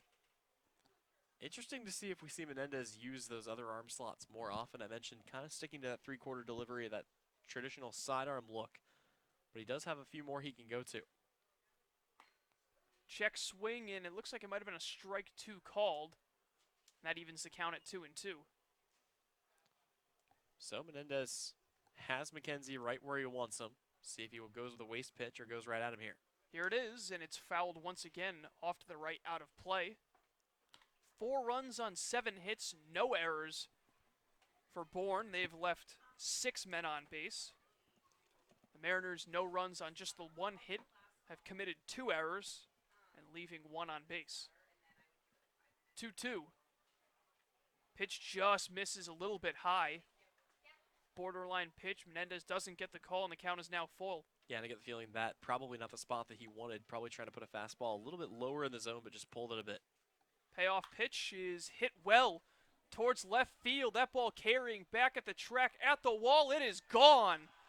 On a full count, it is Jake McKenzie going deep down the left field line, and he extends the Braves' lead. It is now 5-0 on the homer from Jake McKenzie. Interesting that that ball went as far as it did. Certainly interesting that it went far enough to go out because that wasn't the most confident swing I think either one of us has seen. Jake McKenzie kind of unsure of himself on that, but clearly did enough and drives that one the opposite way out behind the 330 sign. That one just barely clearing the fence. It's a 5-0 Braves lead.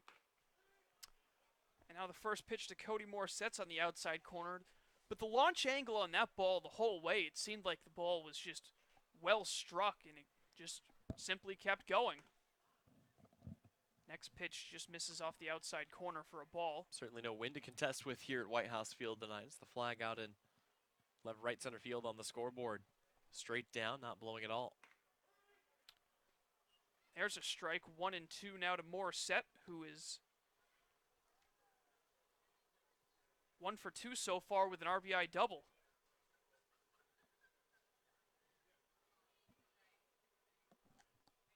The 1-2. High pop-up towards short. Dempsey calling off everybody. Makes a catch for out number 2.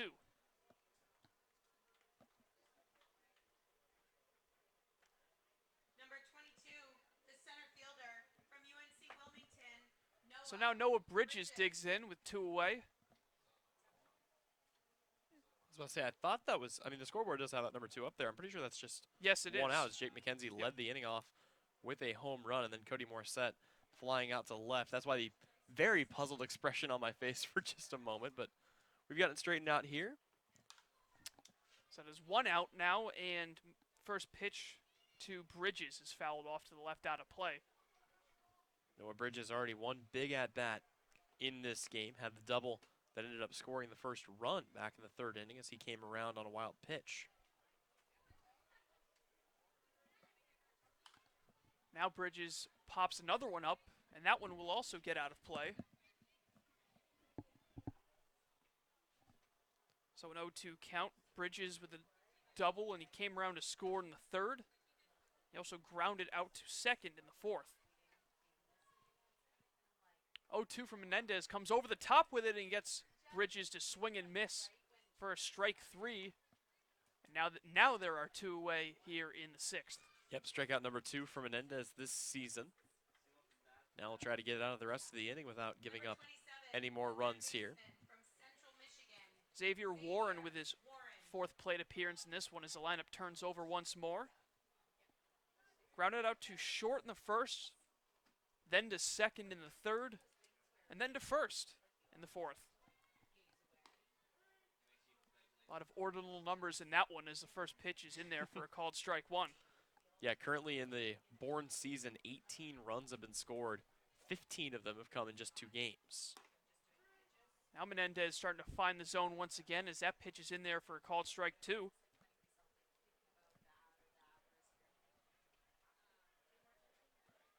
From the windup, over the top he comes, but it misses high. It's a 1-2 count now to Warren. Just trying to body a ball up here, falling behind a little bit, 1-2, not choking up on the bat though. That pitch misses just outside for a ball, 2-2. Not a bad idea there, trying to keep it on the outer half and didn't prompt the swing there out of Xavier Warren, but unable to locate that in the zone. Braves came into this game hitting an even 200 as a team, and there's strike 3 called.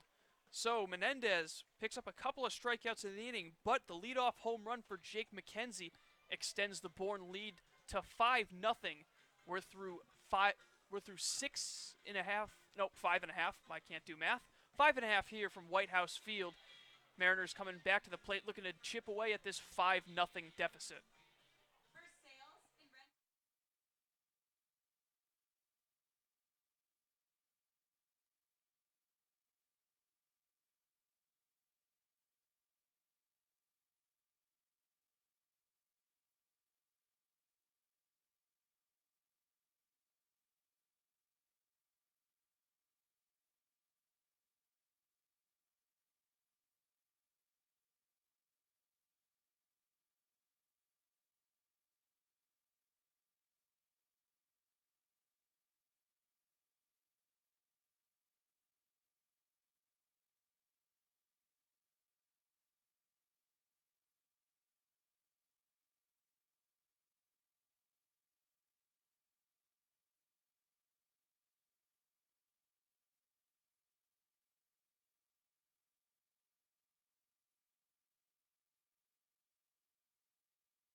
5-0 the lead for the Bourne Braves as the Harwich Mariners looking to get on the board here in the bottom of the 6th as they've been unable to solve a very tough lefty in this one. That is Harrison Rutkowski, who just surrendered his first hit of the ball game, which is actually his first base runner of the game back in the bottom of the 5th. And the first pitch he throws here in the 6th misses inside. Yeah, but aside from that, 6 strikeouts, and as you mentioned, only allowing 1 guy on base. He's retired almost everyone that he's faced. See if Harwich can get to him here in the 6th. That one's high, so a favorable count here for Dempsey, who grounded out to short for out number 2 in the 3rd. Well, and I mentioned this is a part of the reason why Bourne is first in the league and runs allowed. High pop-up, carrying into right field, over to make the catch is Rivoli. He made a play to end the bottom of the 5th, and now to lead off the bottom of the 5th, he retires Dempsey, 1 down. Yep, that'll bring up Danny Harris, who is 0 for 1 today. The second baseman from Eastern Kentucky, Danny Harris, the 4th. Harris out of Eastern Kentucky. From Stone Mountain, Georgia. And the first pitch he swings, he takes a wild cut at it, comes up empty, 0-1. Sometimes just trying to do a little bit too much, and you know, it kind of gets in your head a little bit when you've been hitless for so long. Trying to break his way out of a slump here. The 0-1 is outside on the heater. A lot of good family support here for Danny Harris, though. Several family members joining the Mariners squad out here. High pop-up once again on the right side, and the catch will be made by Burleson, and quickly 2 away in the bottom of the 6th. Yep, and so the top third of the order coming up now, starting off with Chris Galland, who is already 0 for 2 today, a flyout and a strikeout, as they continue to try to solve the puzzle of Harrison Rutkowski. The left fielder, Chris. It's been an unsuccessful day so far at the plate for the Harwich Mariners. And with 2 away, the first pitch to Chris Galland will miss low, as he flew out to center in the 1st, struck out swinging in the 4th. Look towards the bullpen, a little bit of action happening, and then Galland rips one into left field. That's going to be the second Mariners hit in this one, a 2-out single for Galland, and the BC product is aboard. Yep, and maybe a little 2-out rally going here as the Mariners have a pretty good part of the order coming up, including Joey Weimer, who, as we mentioned, has one of the only 2 home runs for this team on the season. That can't be the mentality, though. Can't think about swinging for the fences, but definitely a good hitter coming up for the Mariners. 333 on the season. 0 for 2 today, though. Weimer hit a couple of choppers, retired on both of them, 1 to second and 1 to third most recently. The first pitch is ripped to center, and it's in for a base hit. A sinking line drive in forces Bridges to play it on a hop, so back-to-back singles with 2 away in the 6th. And now the Mariners have something going. Yep, and that'll bring up Bobby Seymour, who is 0 for 2 today with a couple strikeouts, but does lead the team in hits. An opportunity to extend this 2-inning rally here. Coming out to have a word with his pitcher is Paul Gazzo. And the pen is stirring for Bourne, as it looks like it's Wesley Tobin, the right-hander, throwing some pitches down there. Yep, certainly no reason to be panicked right now if you're Bourne, but Harwich threatening to get a couple runs up on the board here in the home half of the 6th. Gazzo heads back behind the plate. And so it'll be Seymour looking to keep his 3-game hitting streak alive. He's struck out twice in this one, both times swinging. He's one of just many one of many Mariners hitters unable to solve Rutkowski, but he's in a little bit of trouble here.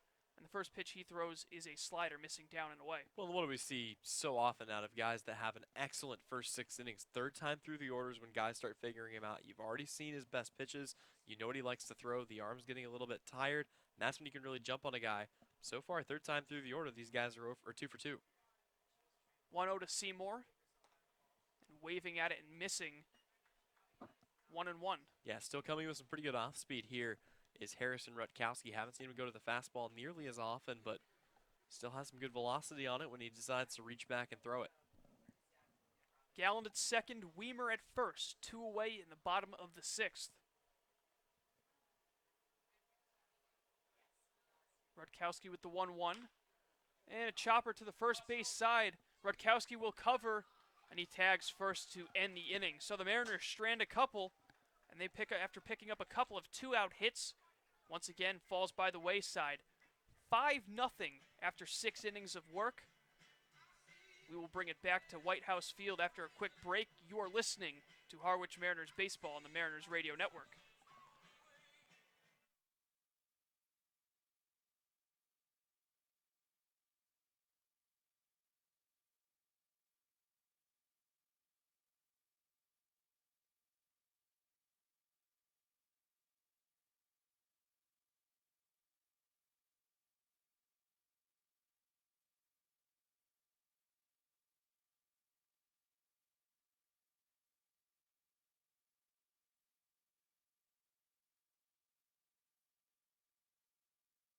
Can't make it to the game? No problem. We've got you covered. Subscribe. Back here at White House Field, 5-0 Bourne lead in this edition of Mariners Baseball, sponsored by Milton Cat.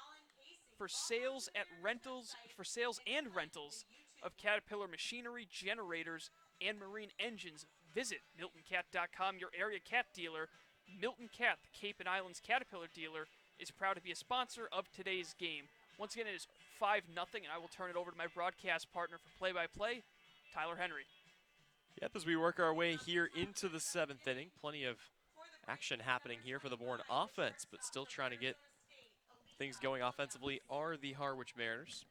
So coming up to bat here for the Braves, it'll be 2-3-4, starting with Aliko Williams, who's already got a pair of RBIs today.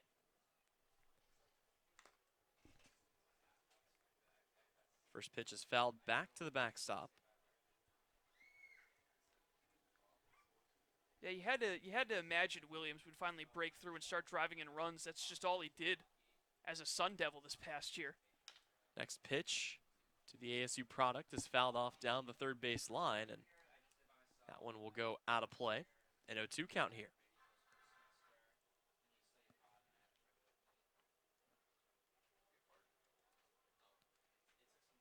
So, ready to go here with the 0-2 pitch as Antonio Menendez, and that one will miss outside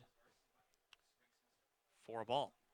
Yeah, Williams reminds me of another 2-hitter that went to Arizona State, named Dustin Pedroia. Ring a bell?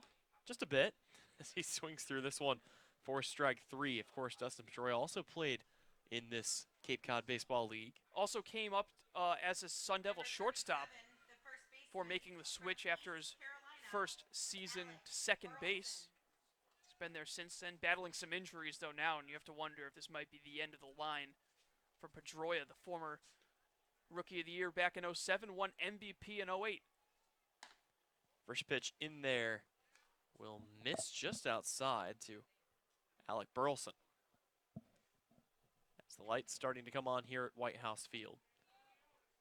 It'll be a 1-0 count to one of the hottest bats in the lineup, but a guy who is 0 for 3 today despite an explosive offensive performance for his Bourne team. Here comes the pitch. That one taken back up the middle. Coming in is Dempsey. He'll make the grab and throw on to first for out number 2.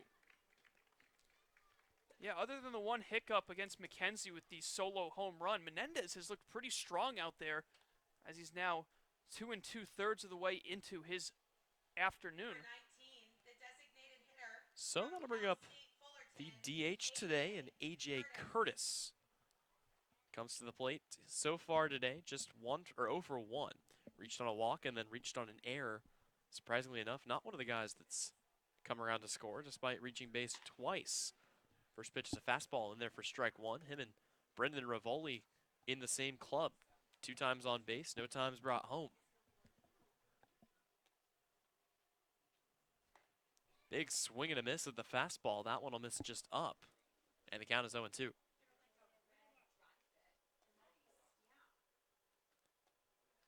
So, coming up to the dish with an 0-2 count, trying to shorten up on the bat a little bit is AJ Curtis. Menendez's pitch will miss outside, and a count to 1-2. Yeah, it's important if you have different arm slots to be able to throw the same pitch at different ones so you don't become one-dimensional from either sidearm or over the top. This one fouled off. Doing a good job just kind of fighting the pitch off and keeping the count at 1-2 there is Curtis. And like you said, I mean, you get used to one of the three deliveries and then the guy switches arm slots, and that split second where you're trying to figure out what he's coming home with can be the difference between striking out and finding your way on base.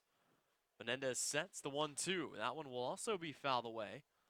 A little bit closer here as that one chopped right to the Bourne first base coach. Yeah, back in my day when I was on the mound, I actually experienced with pitching sidearm a little bit. It's not as tough as you might imagine, but again, being able to throw a lot of pitches from that arm slot, it's really tough to kind of control that off speed, and that's something that Menendez has done pretty well this afternoon. Menendez sets the 1-2. That one will be swung on and missed to end the inning. 2 strikeouts to go 1-2-3. No damage done there, but the Bourne Braves still lead it 5-0. When we come back, it'll be the home half of the 7th. Harwich coming up the bat, trailing by 5. You're listening to Harwich Mariners Baseball on the Mariners Radio Network.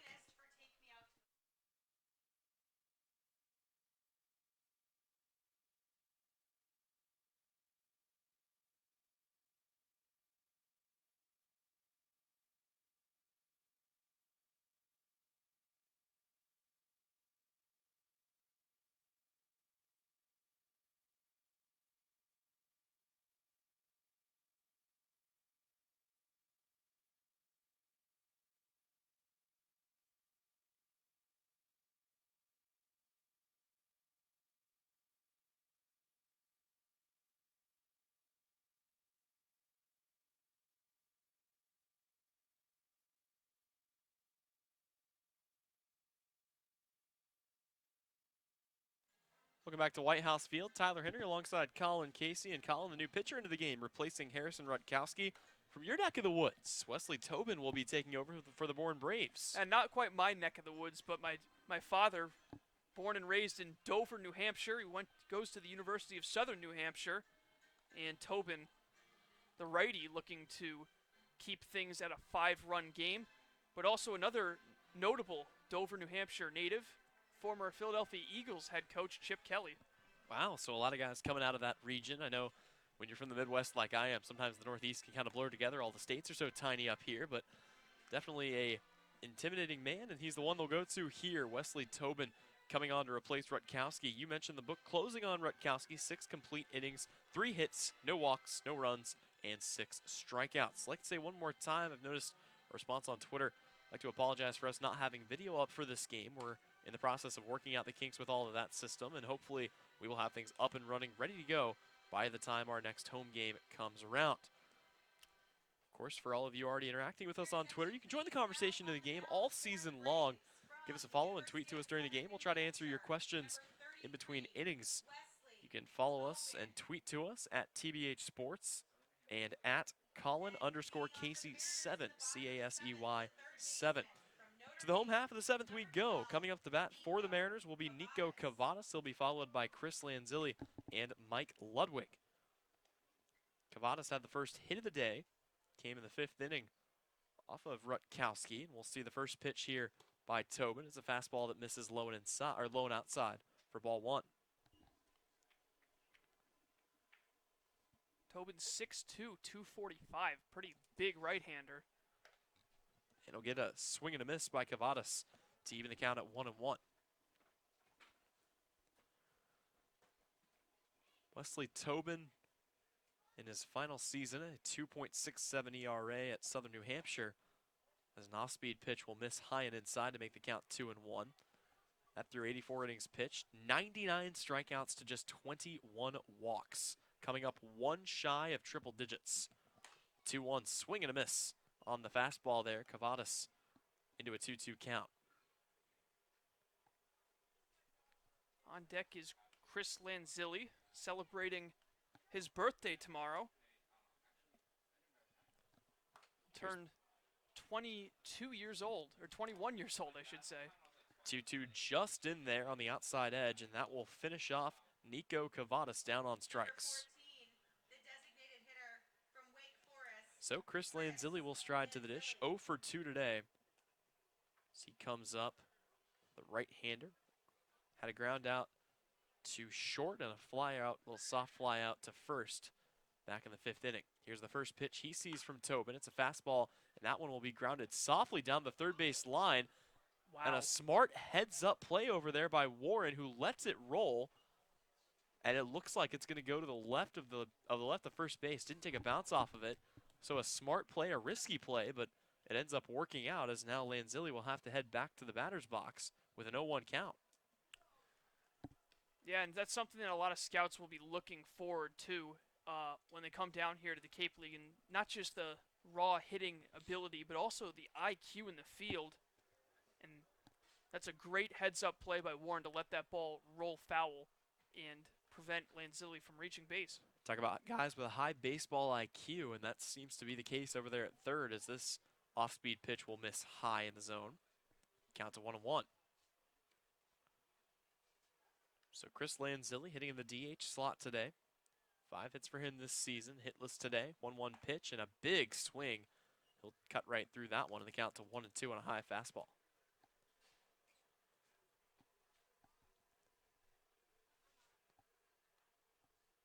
Lanzilli digs in, still working out of the windup here. Is Tobin. 1-2 pitch, swung on and barely got a piece of that one as he fouls it back to the screen. Count stays right where it is. As the MLB draft taking place a couple of weeks ago, it's basically draft season as we got this week both the NBA and NHL draft taking place. Yep, a couple of seasons wrapping up there as the 1-2 from Tobin will miss low and outside. Of course, the Boston Bruins dropping a very thrilling best-of-7 series to the St. Louis Blues, and the Toronto Raptors maybe bringing the end about to the Golden State Warriors dynasty. So a couple of big powerhouses taken down in those leagues as the 2-2 is swung on and hit to first. Picking it up is Burleson, and he will toss that one to Tobin for out number 2. You just had to bring up the Bruins, didn't you, Tyler? You know what? I didn't want to hurt you on the broadcast like that, but for historical reference for our fans that don't always listen. But that just means you got more time to tune in to Cape Cod baseball. We'll be here all season long. So we are just 7 games into a 44-game season. Stick with us all season. I'd like to throw a shout out to our entire media team. Of course, you and I on the broadcast. One of our writers in Jack and Matt taking care of all of our producing duties. This one is popped high in the air, back between the 4-5 gap. Settling under it to make the catch is Lika Williams, and that will do it for the inning. So we head on to the 7th. Harwich still trailing it 5-0. When we come back, you're listening to Mariners Baseball on the Harwich Radio Network.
New pitcher into the game for the Harwich Mariners. It will be Cam Bauman from Iowa, and he will try to salvage the 5-run deficit that his team currently faces. The offense needing to come through. That'll spell the end of Antonio Menendez's night. And while he did give up the 1 run off the home run, that was the only hit that he allowed, striking out 5 and not giving anybody a free pass on a walk. So, you know, aside from 1 swing of the bat, really a solid outing for Menendez, but unfortunately his ERA will not be done any favors by today's outing. Yeah, I mean, he did have a tough outing in his opening game against Falmouth, so definitely an improvement on that. Sure he wishes he had that pitch to McKenzie back, but other than that, can't be too upset with the way he's pitched. And now Bauman, who is in his 2nd appearance of the season, he had a scoreless inning, giving up just a hit while striking 1 out. And I believe that one also took place in the opener against Falmouth. So before we get back to action here, a quick look at the other games going on around the league right now. Brewster holding a 3-0 lead, that game in the top of the 8th, as Hyannis still looks for their first win. And Falmouth currently going up against the defending champions in Wareham. They have come back from the brink. They're up 8-5.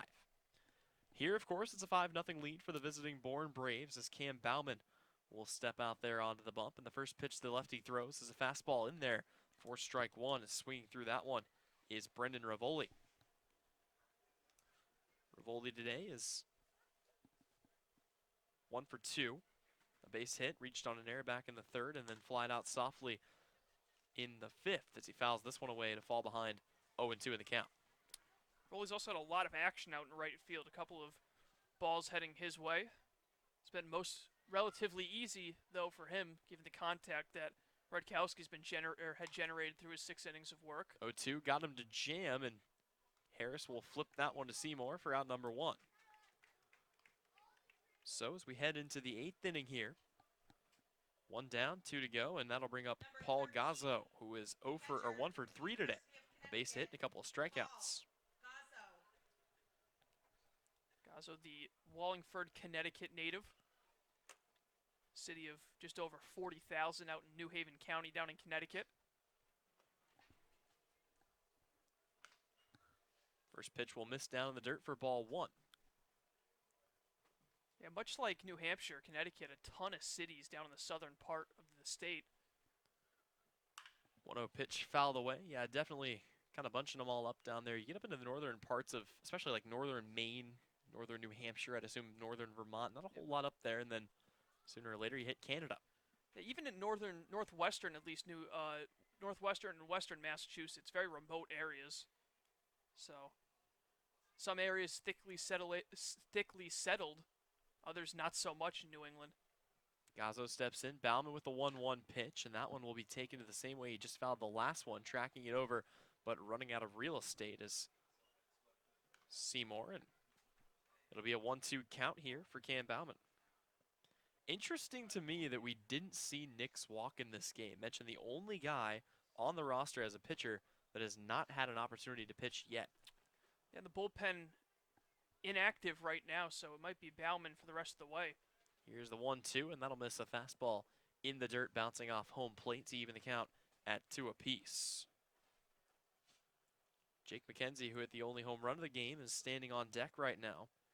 He's had a heck of a day, a double, a home run, 2 runs scored, and aside from that, flied out to left.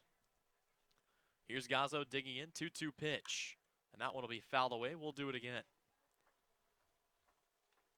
Not a whole lot more you can ask out of him, just extending the at-bat here and trying to fight off a few more pitches here as Cam Bauman tries to put him away with 1 out. Bauman sets the lefty from the windup, and the pitch is fouled off once again. So continuing to have some defensive swings here is Paul Gazzo, the catcher. Jake McKenzie on deck. Of course, he homered in his last at-bat. 4 of the 5 runs coming from the 7, 8, and 9 headers in this one for Bourne. And another foul ball. This one going in to the bullpen of Harwich. McKenzie scored twice, then Morissette also scoring in the 4th. Bridges ended up coming around in the 3rd. Once again, the 2-2, and finally Cam Bauman comes out on top. He gets Paul Gazzo to swing under a fastball. The 3rd strikeout for Gazzo on the day, and that will bring up Jake McKenzie. Tough day for Paul Gazzo. The strikeout numbers for the Harwich Mariners continuing just to rack up. Mention the 5 for Antonio Menendez, 1 for Wade Strain, and already 1 here for Cam Bauman. So lefty against righty here is McKenzie, the ever-dangerous 7-hole hitter. Comes to the plate. First pitch he sees is a fastball that'll miss outside. How about this? McKenzie also from Wallingford, Connecticut. Small world. Very small, apparently. Cam Bauman with that strange set of pitches. Only 2, really. A fastball between 88 and 91 and a knuckle curve as he misses with the off-speed here. Generally, when a guy only has 2 pitches, a knuckle curve is not the secondary. As the 2-0 pitch is a fastball that jams him and makes the count 2-1. But it works for Cam Bauman, who took over a bigger role during 2019, became the Saturday starter for the Iowa Hawkeyes, partially due to an injury to their Saturday starter. Everybody moving up a spot in the rotation. Swing and a miss at a high fastball in the count, even at 2-2. And McKenzie on that swing looking to add to his home run total this evening. Here's Bauman, the 2-2 pitch. Check swing. They'll go down to third, and they say he did go. So another strikeout here for Cam Bauman in another strong outing. We head now to the home half of the 8th. Time running out on the Mariners. They trail it by 5. You're listening to Mariners Baseball on the Harwich Radio Network.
Back to baseball as we head to the home half of the 8th. Tyler Henry, Colin Casey, and another quick game here. Harwich making a habit of moving through these games at a rapid pace, as we've only been here for about 2 hours and already here in the home half of the 8th inning. Coming up to bat for the Mariners, it'll be the bottom third of the order. Jackson Greer, Brian Dempsey, and Danny Harris.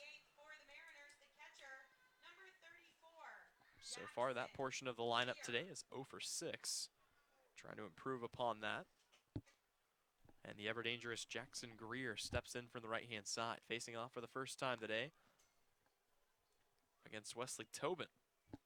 And the first pitch he sees is fouled back to the screen for strike 1. Yeah, you have to wonder if maybe fatigue setting in for these Harwich hitters after playing 2 yesterday. Certainly hasn't been a factor for Bourne, as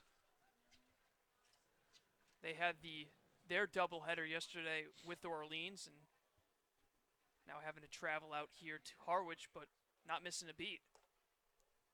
Breaking ball will miss low here to even the count at 1-1. Yeah, Bourne, one of the only teams that came into this game only having played 5 games. They had an extra rain out, them and YD, and YD made up for it a little bit earlier. So the 1-1 pitch will miss high and away, but Bourne certainly well rested here. A game behind everybody else in the league. Not that that matters this early in the season.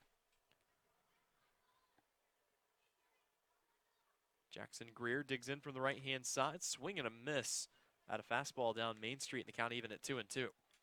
Yeah, I believe it's actually 12 games in 10 days for Harwich right now, with the 2 double headers and their last off day from the rain out last Thursday, and the next one not scheduled till next Monday, a week from today. Yep, absolutely, as Greer taps this one foul, and the count stays at 2-2. So a very lengthy stretch here without, as you mentioned, many off days. And even the days that they technically did get off in place of the others, they had to come out to the ballpark for one of those 2, and then the game canceled due to field conditions as Greer fouls this one away, staying in the fight here. So the only real off day that they got was last Thursday, and of course that day it was pouring rain. So no baseball being played there. And looking ahead, luckily for the Mariners, not a ton of trips on the schedule. The one to Wareham next Thursday as that pitch is fouled off, but schedule kind of easing off a little bit after a few early road trips. A trip to Falmouth, Bourne, and Cotuit so far. Trying to get the long ones out of the way, and then another one against Wareham this Wednesday, of course. Wednesday or Thursday. So getting the long road trips out of the way early is another 2-2. That one will miss, and finally the count is full. Colin, very quietly, this has become a 9-pitch at bat. As Jackson Greer has already fouled off several pitches, and now we'll see what Tobin has dialed up. The payoff, it comes up and in and misses. So again, walking his way onto first here is Jackson Greer, as he's made a habit of doing, and the Mariners have a runner on board with nobody out. Yeah, that's one thing the Mariners have really been missing this evening, and that is a lot of quality plate appearances. And right there, able to get on base to lead off the inning his career. The first time a guy at the bottom of the order for the Mariners has reached base in this game. Well, so far, these are the two teams that walk the least in the league, 9th and 10th respectively. And again, those numbers are totals, not averages, so a little bit skewed by the fact that Bourne has only played in 5 games coming into this one. Harwich has only played in 6. But trying to add on to those numbers, certainly the first couple of games didn't help their case, as this one is hit sharply, and that'll get just by the outstretched glove of the third baseman in Warren. Runners on first and second here is Brian Dempsey with his second hit of the season, first of the day. Yeah, and only one other time in this game have the Mariners had men on base with less than 2 outs, and that was Cavadis' double to lead off the 5th. Here in the 8th, the Mariners making some noise, and now a big opportunity for Danny Harris to bust out of a slump. And interesting to see them keeping Danny Harris out there. A lot of confidence being placed in the right-handed hitter. Again, started his season off against Falmouth last Monday with a ground rule double. Since then has been hitless. But he strides to the dish here. First pitch he sees is going to miss high and away. And the count to 1-0 here. And now the bullpen getting warm over on the Bourne side of things. Yeah, may want to consider bringing someone in if Tobin gets in any more trouble here. But for now, still a manageable situation. Here comes the 1-0 pitch. That'll miss low, and the count here to 2-0. So Tobin struggling to find the zone here against a Mariners lineup that is awfully close to coming back to the top of it. Chris Galland and Joey Weimer both found their first hit of the day back in the 6th inning. I'm sure they'd love another opportunity to make some noise here in the 8th. Yeah, if I'm not mistaken, I think it's Tyler Brocious warming for Bourne, a guy that the Mariners saw in the first game. 2-0, that'll miss low and away. And it's a 3-0 count here to Danny Harris, who can pretty much rest the bat on the shoulder here. See whether or not Tobin can muster up a strike to throw it. Big pitch coming here from Wesley Tobin, the 3-0. All he has to do is put it in the strike zone, and he doesn't. He misses low and inside, a 4-pitch walk, and the Mariners have the bases loaded with nobody out. No sign of going to the pen just yet. So now the tying run all of a sudden is on deck with nobody out.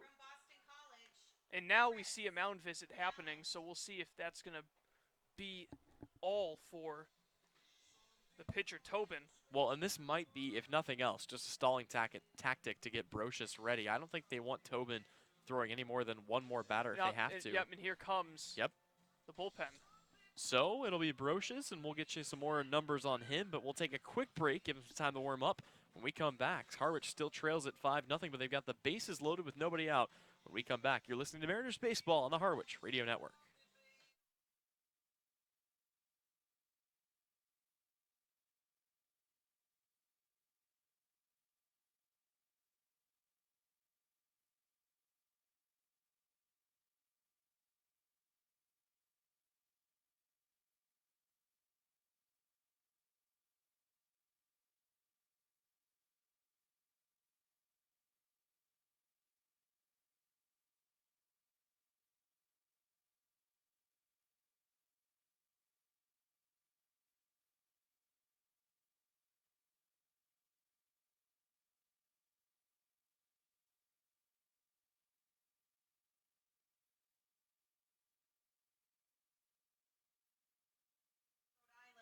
So the new pitcher into the game is Tyler Brocious coming into pitch in relief, and he's going to be thrown into quite a mess. Bases loaded, nobody out. So far for Brocious this season, just 1 inning pitch. That came against the Mariners back in the 2nd game of the season for both of these teams. He was pretty good. 1 strikeout, didn't give up any hits, didn't give up any runs. But a bit of a different situation here with somebody else's mess to clean up, Colin. Yeah, and this is actually a great situation for the Harwich Mariners, given the fact that both of the guys that are due up 1 and 2 here, Gallen and Weimer, both reached base via a single in their last plate appearances back in the 6th inning. So these are guys who were able to get on base, and right now that's all you can ask for, being down 5 and the bases loaded with nobody out. So the book will not close on Tobin just yet. And the submariner in Tyler Brocious coming out to face the top third of the Mariners lineup. As you mentioned, it'll be Galland, Weimer, and Seymour trying to make some noise here as the Mariners pretty much their best opportunity right here. Obviously, you could have some kind of a crazy 9th inning comeback, but Want to get your damage done here if you can.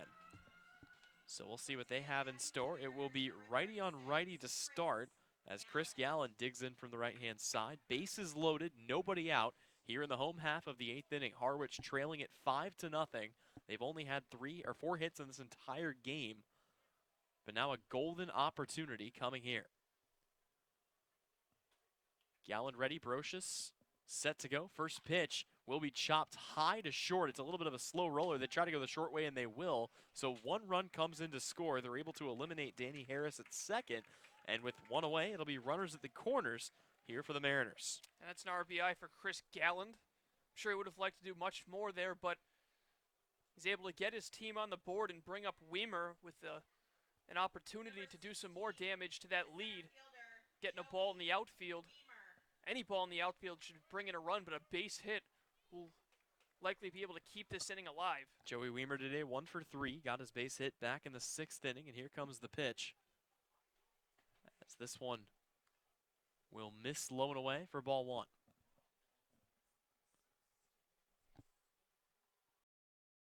Can do as another pitch will miss, and suddenly it's a 3-0 count here to Joey Weimer. And as a general rule, this is the time to leave the bat on the shoulder, but if you've hit as well as Joey Weimer has, now might be the time to maybe take something here if it's a fastball down the pipe. Brocious sets, delivers, and swinging, just as I said, is Joey Weimer. Looked like he wanted to clear the tree line out there in left field, and instead he's fallen to 3-1 here. Yeah, he's got so much power behind his swing. He can really drive the ball. That's exactly what he did yesterday. Thought he got his pitch there, but it dipped right below the barrel of the bat. Now he's still ahead here, though, 3-1. Brocious trying to get out of trouble. Weimer checks his swing. They're going to say he didn't go. And so it's a 3-2 count, actually. So it was. I thought. Yeah, so it was a 3-1 count. It's actually full now, so I guess one of the balls originally called was a strike. Okay, very silent call there. It's a full count. Runners at the corners. Harwich trailing it 5-1 here. Joey Weimer standing in as we try to get things corrected. Brocious ready with the payoff pitch. Very big one coming. And here it is. And Weimer will watch that one go by. They say it just catches the outer half. And he is going to be down on strikes for out number 2. Not so sure about that one. That one looked like it might have just been off the outside corner. But regardless, a huge out for Brocious. And now with 2 away, Mariners going to need a big hit from Seymour to keep things alive in the 8th. Yep, Bobby Seymour, maybe the final hope here for the Mariners before heading to the 9th. He is 0 for 3 today, 2 strikeouts and a ground out to the first baseman. So a big-time opportunity coming up here for the big man out of Wake Forest. Seymour stands in from the left-hand side, lefty against righty. And the runner will take off. There will be no throw. So advancing to second there is Chris Galland. And for Chris Galland, this season, add another stolen base to his total. He leads the team with 4. So 2 runners in scoring position here. Mariners trailing it by 4 here in the home half of the 8th. Bobby Seymour will watch this pitch go by, low and away to even the count at 1-1. And when there was nobody out, it looked like Blake Brazell was warming, but he has since sit down. So right now it might be Brocious's night to pick up a 2-inning save. Could certainly be. 1-1 count here. Brocious going to have to be careful with Bobby Seymour, and he takes a big rip at a fastball. And the count now to 1-2. For Brocious last season, 6-2, a 2.27 ERA as a reliever. 32 strikeouts to just 6 walks and 39 2/3 of an inning. Right now trying to close the door here on the 8th inning in which the Mariners had the bases loaded and nobody out. The windup and the 0-2 or the 1-2 swing and a miss. Bobby Seymour down on strikes, and that will end the inning. The Mariners able to load him up, but they can only find a way to get 1 home. We head to the 9th. It's a 5-1 score. Bourne still in control. When we come back, you're listening to Mariners Baseball on the Harwich Radio Network.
Back to baseball at White House Field. Tyler Henry alongside Colin Casey as we head on to the 9th and final frame. Assuming things do not turn around in a hurry for the Mariners. And right now they'll be trying to avoid any more runs coming across home plate. It's already a 5-1 5-1 lead here for the Bourne Braves. It'll be 8-9-1 starting with Cody Morissette. And for a second inning, Cam Bauman will be the man on the hill for the Harwich Mariners. Bauman a pretty good frame to start things off. And the first pitch he throws to Morissette will be fouled back behind the screen here for an 0-1 count. So the lone run that inning will be charged to Wesley Tobin, who had a really good 7th but struggled in the 8th. Here's the ball fouled down the first base line, and it's no 2 count for Bauman, who already retired 3 up, 3 down, 2 via strikeout. So a tough night for Wesley Tobin, but Tyler Brocious, his teammate, able to pick him up and bail him out of it.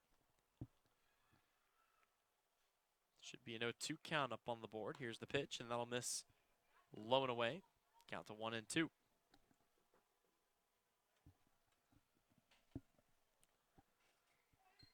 Morissette standing in. Here's the 1-2 pitch. Swung on, and they're going to say that didn't get his bat, so he's going to be able to take first on a drop third strike. A strange position on that pitch. It's able to get by him, and as you mentioned, Colin, not making contact with the wood. So it's a weird way, but just like that, the Braves have a runner on base with nobody out of their own. Yep, definitely not good to be given free runners up like that, especially when you're able to get 3 strikes, but it crossed up the catcher there, Jackson Greer. So now the leadoff man on once again, and Bourne looking to extend their 4-run lead. So it'll be the 9-hole hitter in Noah Bridges coming up to the dish. He's already 1 for 3 today, a double and a run scored on a pass ball back in the 3rd. Aside from that, a ground out in the 4th and a strikeout in the 7th. Runner on first is Cody Morissette. Here comes Bauman's first pitch, and that one will be laced in down the left field line, but foul. As we see the signal from the Mariners bullpen down there, just in case the umpire didn't see it. Yeah, Bridges put a pretty good charge into that ball. Landed just about 15 feet shy of the fence, but also about 15 feet foul. Noah Bridges out of North Carolina of Wilmington. Trying to maybe tack some insurance runs on here. His team already with a 4-run lead in the top of the 9th. Cam Bauman trying to put together yet another good outing here. Next pitch he throws will be fouled away, and again, getting ahead of the hitter here. He's got Bridges down 0-2.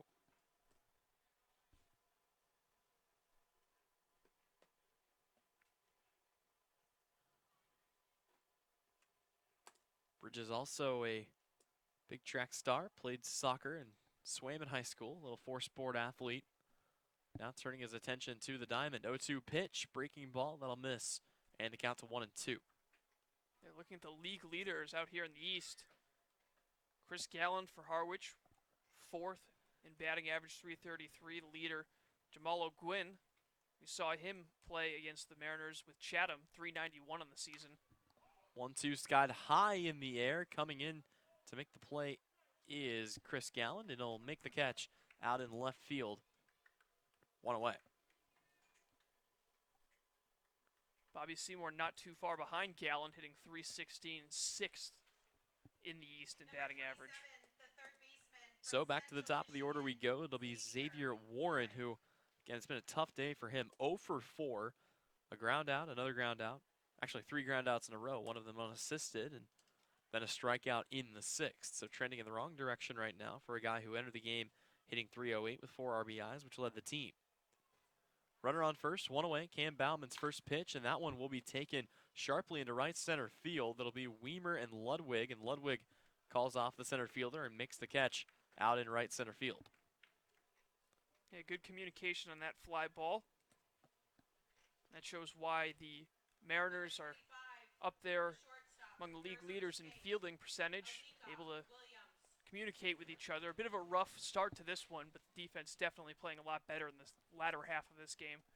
So one more look at Arizona State Sun Devil Alika Williams, who comes to the dish. 2 RBIs on a couple of singles and a strikeout as well, as the first pitch misses inside from Cam Bauman, ball 1. It's actually one of Williams' rivals, a Wildcat leading the East in home runs. So Bauman ready with the 1-0 pitch. Here it comes. Fastball will miss low and inside. And the count to 2-0 here. Austin Wells, a rising sophomore, a catcher with 3 home runs already on the season for the YD Red Sox. And that through 1 fewer games than what a lot of other teams have played so far, as they had one of the rain delays that they'll be making up later in the season. This one hit sharply but foul down the third base line. And it's a 3-0 count here, backing up Alika Williams. Williams has already struck out once today, also flied out to right field to start the outing. Cam Bauman trying to hand him his second strikeout of the day. Bauman working out of the stretch. Cody Morissette still stands over on first base. Here comes the 2-0 pitch. Swing and a miss. And Cam is working his way back into the at-bat here. It's a 2-2 count. And back to Wells, I mean, 7 hits on the season, 4 of them have gone for extra bases. That is impressive. Talk about getting off to a hot start to the season. Bauman with a 2-2 pitch. That one swung on, and Alika Williams will foul that one back out of play. Has been prone to the strikeout, though, with 8 of them. So, feast or famine with him. Definitely one of those guys with an all-or-nothing kind of swing. A 2-2 count on him here. Runner on first. Bauman taking a long look at the runner. Kicks, delivers. That'll miss high and away to load the count up at 3-2. Yeah, but as long as you're able to keep your average above 300, it's worth having those strikeouts. You think about guys like Aaron Judge who do strike out a lot, but they make up for it with the amount of times they can get on base. Here comes the payoff pitch from Bauman. Runner takes off. Swing and a miss. Strike 3. Alika Williams down on strikes. We head now to the final frame. It'll be the home half of the ninth. Coming up when we come back, you're listening to Mariners Baseball on the Harwich Radio Network.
We head on to the bottom half of the ninth inning. Tyler Henry alongside Colin Casey. Still a 5-1 lead here for the Bourne Braves visiting White House Field. Finally, I should say, visiting White House Field as we work our way into the final part of this one. And again, a game that was originally scheduled for last Tuesday was then rescheduled for last Thursday. And finally, we're playing it here on a Monday. A couple of teams off, a couple of teams in action right now, playing other games that were rained out during that rainy Tuesday afternoon, one of which is going on right now down in Hyannis, looking for their first win. That game has actually gone final. The Brewster Whitecaps continue the Hyannis search for a win. They get the victory 3-0, handing them yet another loss on the year. Hyannis will drop to 0-6-1 on the season. The other game going on right now between Wareham and Falmouth, that game being played at Falmouth. Wareham at one point had a 5-2 lead, but in the top of the ninth, the Falmouth Commodores have come back. They're up 8-5. Here, of course, it is 5-1, and Harwich trying to get back into this one before it's too late. Down to their final 3 outs. It'll be Nico Cavadas, Chris Lanzilli, and Mike Ludwig up to the dish. And the first pitch is a fastball that Cavadas cuts through for strike 1. And that'll be a much-needed bounce-back win for Falmouth after being swept by Harwich yesterday in the doubleheader. Yep, still having to close it out, but definitely not wanting to go on a 3-game skid. Cavadas from the left-hand side. Staring down Tyler Brocious. The 0-1 is taken the other way, but foul back into the far part of the Mariners bullpen.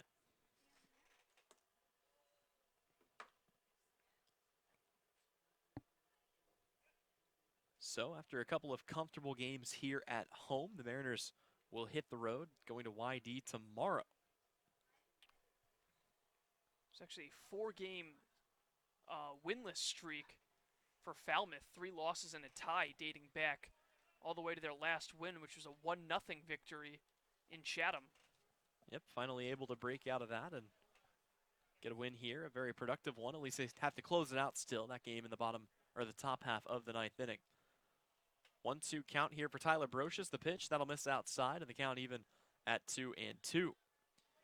So a road trip to YD, and then a game here at home at White House Field against the Brewster Whitecaps, coming off of a 3-game sweep of Hyannis. Then a game at Wareham. That'll be on Thursday.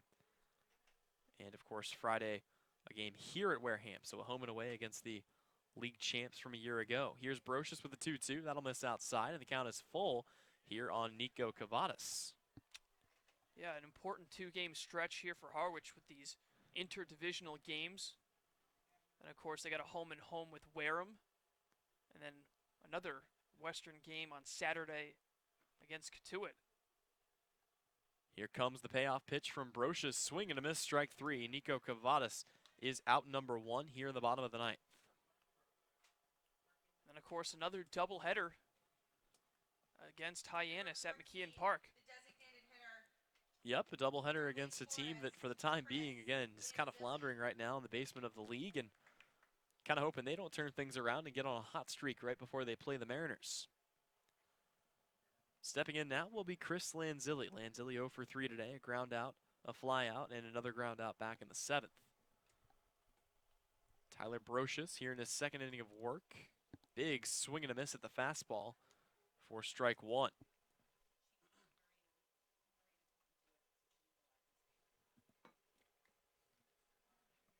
Lanzilli hitting in the DH spot today.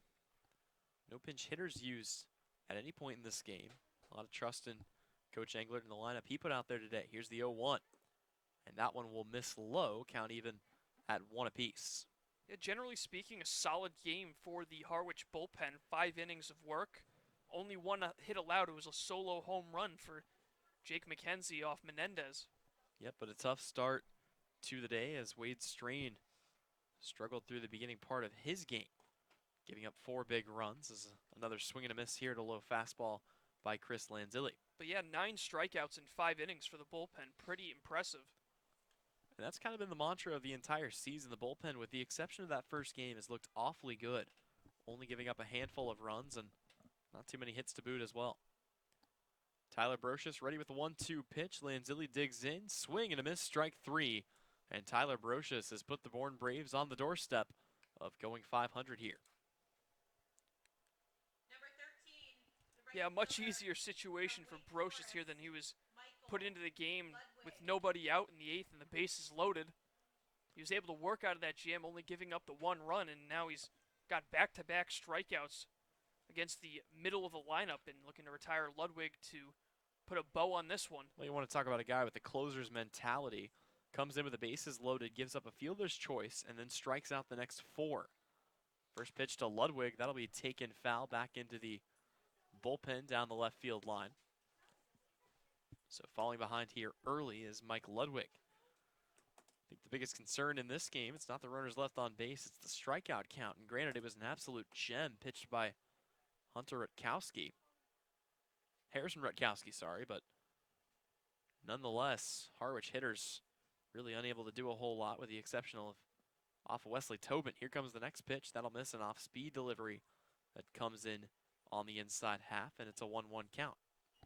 And the Submariner Brocious channeling his inner Steve Cishek, who holds the Marlins franchise record for 33 consecutive saves. He's looking to earn one right here. 1-1 pitch. That one swung on and chopped to short. Coming in as Alika Williams. Bare hands it. Throw to first is in time. And that'll do it. The Bourne Braves come away with their 3rd victory of the season and have improved to 500 on the year. We will step away, and when we come back, we'll be here to put the cap on it. Right after this, you've been listening to Mariners Baseball on the Harwich Radio Network.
Hello, everybody, and welcome back one last time to White House Field. Here to put the cap on it, Tyler Henry alongside Colin Casey. And Colin, a tough loss here for the Harwich Mariners. They drop it in 5-1 fashion. Had a chance to make a comeback there with the bases loaded and nobody out in the 8th, but Tyler Brocious proved to be just too good, coming in and retiring 6 straight, including 4 strikeouts on 2 on either side of the 8-9 inning break. So, an excellent game for Harrison Rutkowski. He gets the win, and really at the end of the day, Harwich got a little taste of their own medicine today with excellent pitching all around for the Bourne Braves. And you mentioned they had their opportunity in the 8th inning, and it seems like this has been the difference in almost each of Harwich's 4 losses this season, and it's been timely hitting. They haven't quite been able to get the key hits they've needed to push those runs across and either cut into the deficit or even take the lead in some aspects. But despite this, you gotta take the good with the bad. They won 2 games yesterday. They dropped 1 today.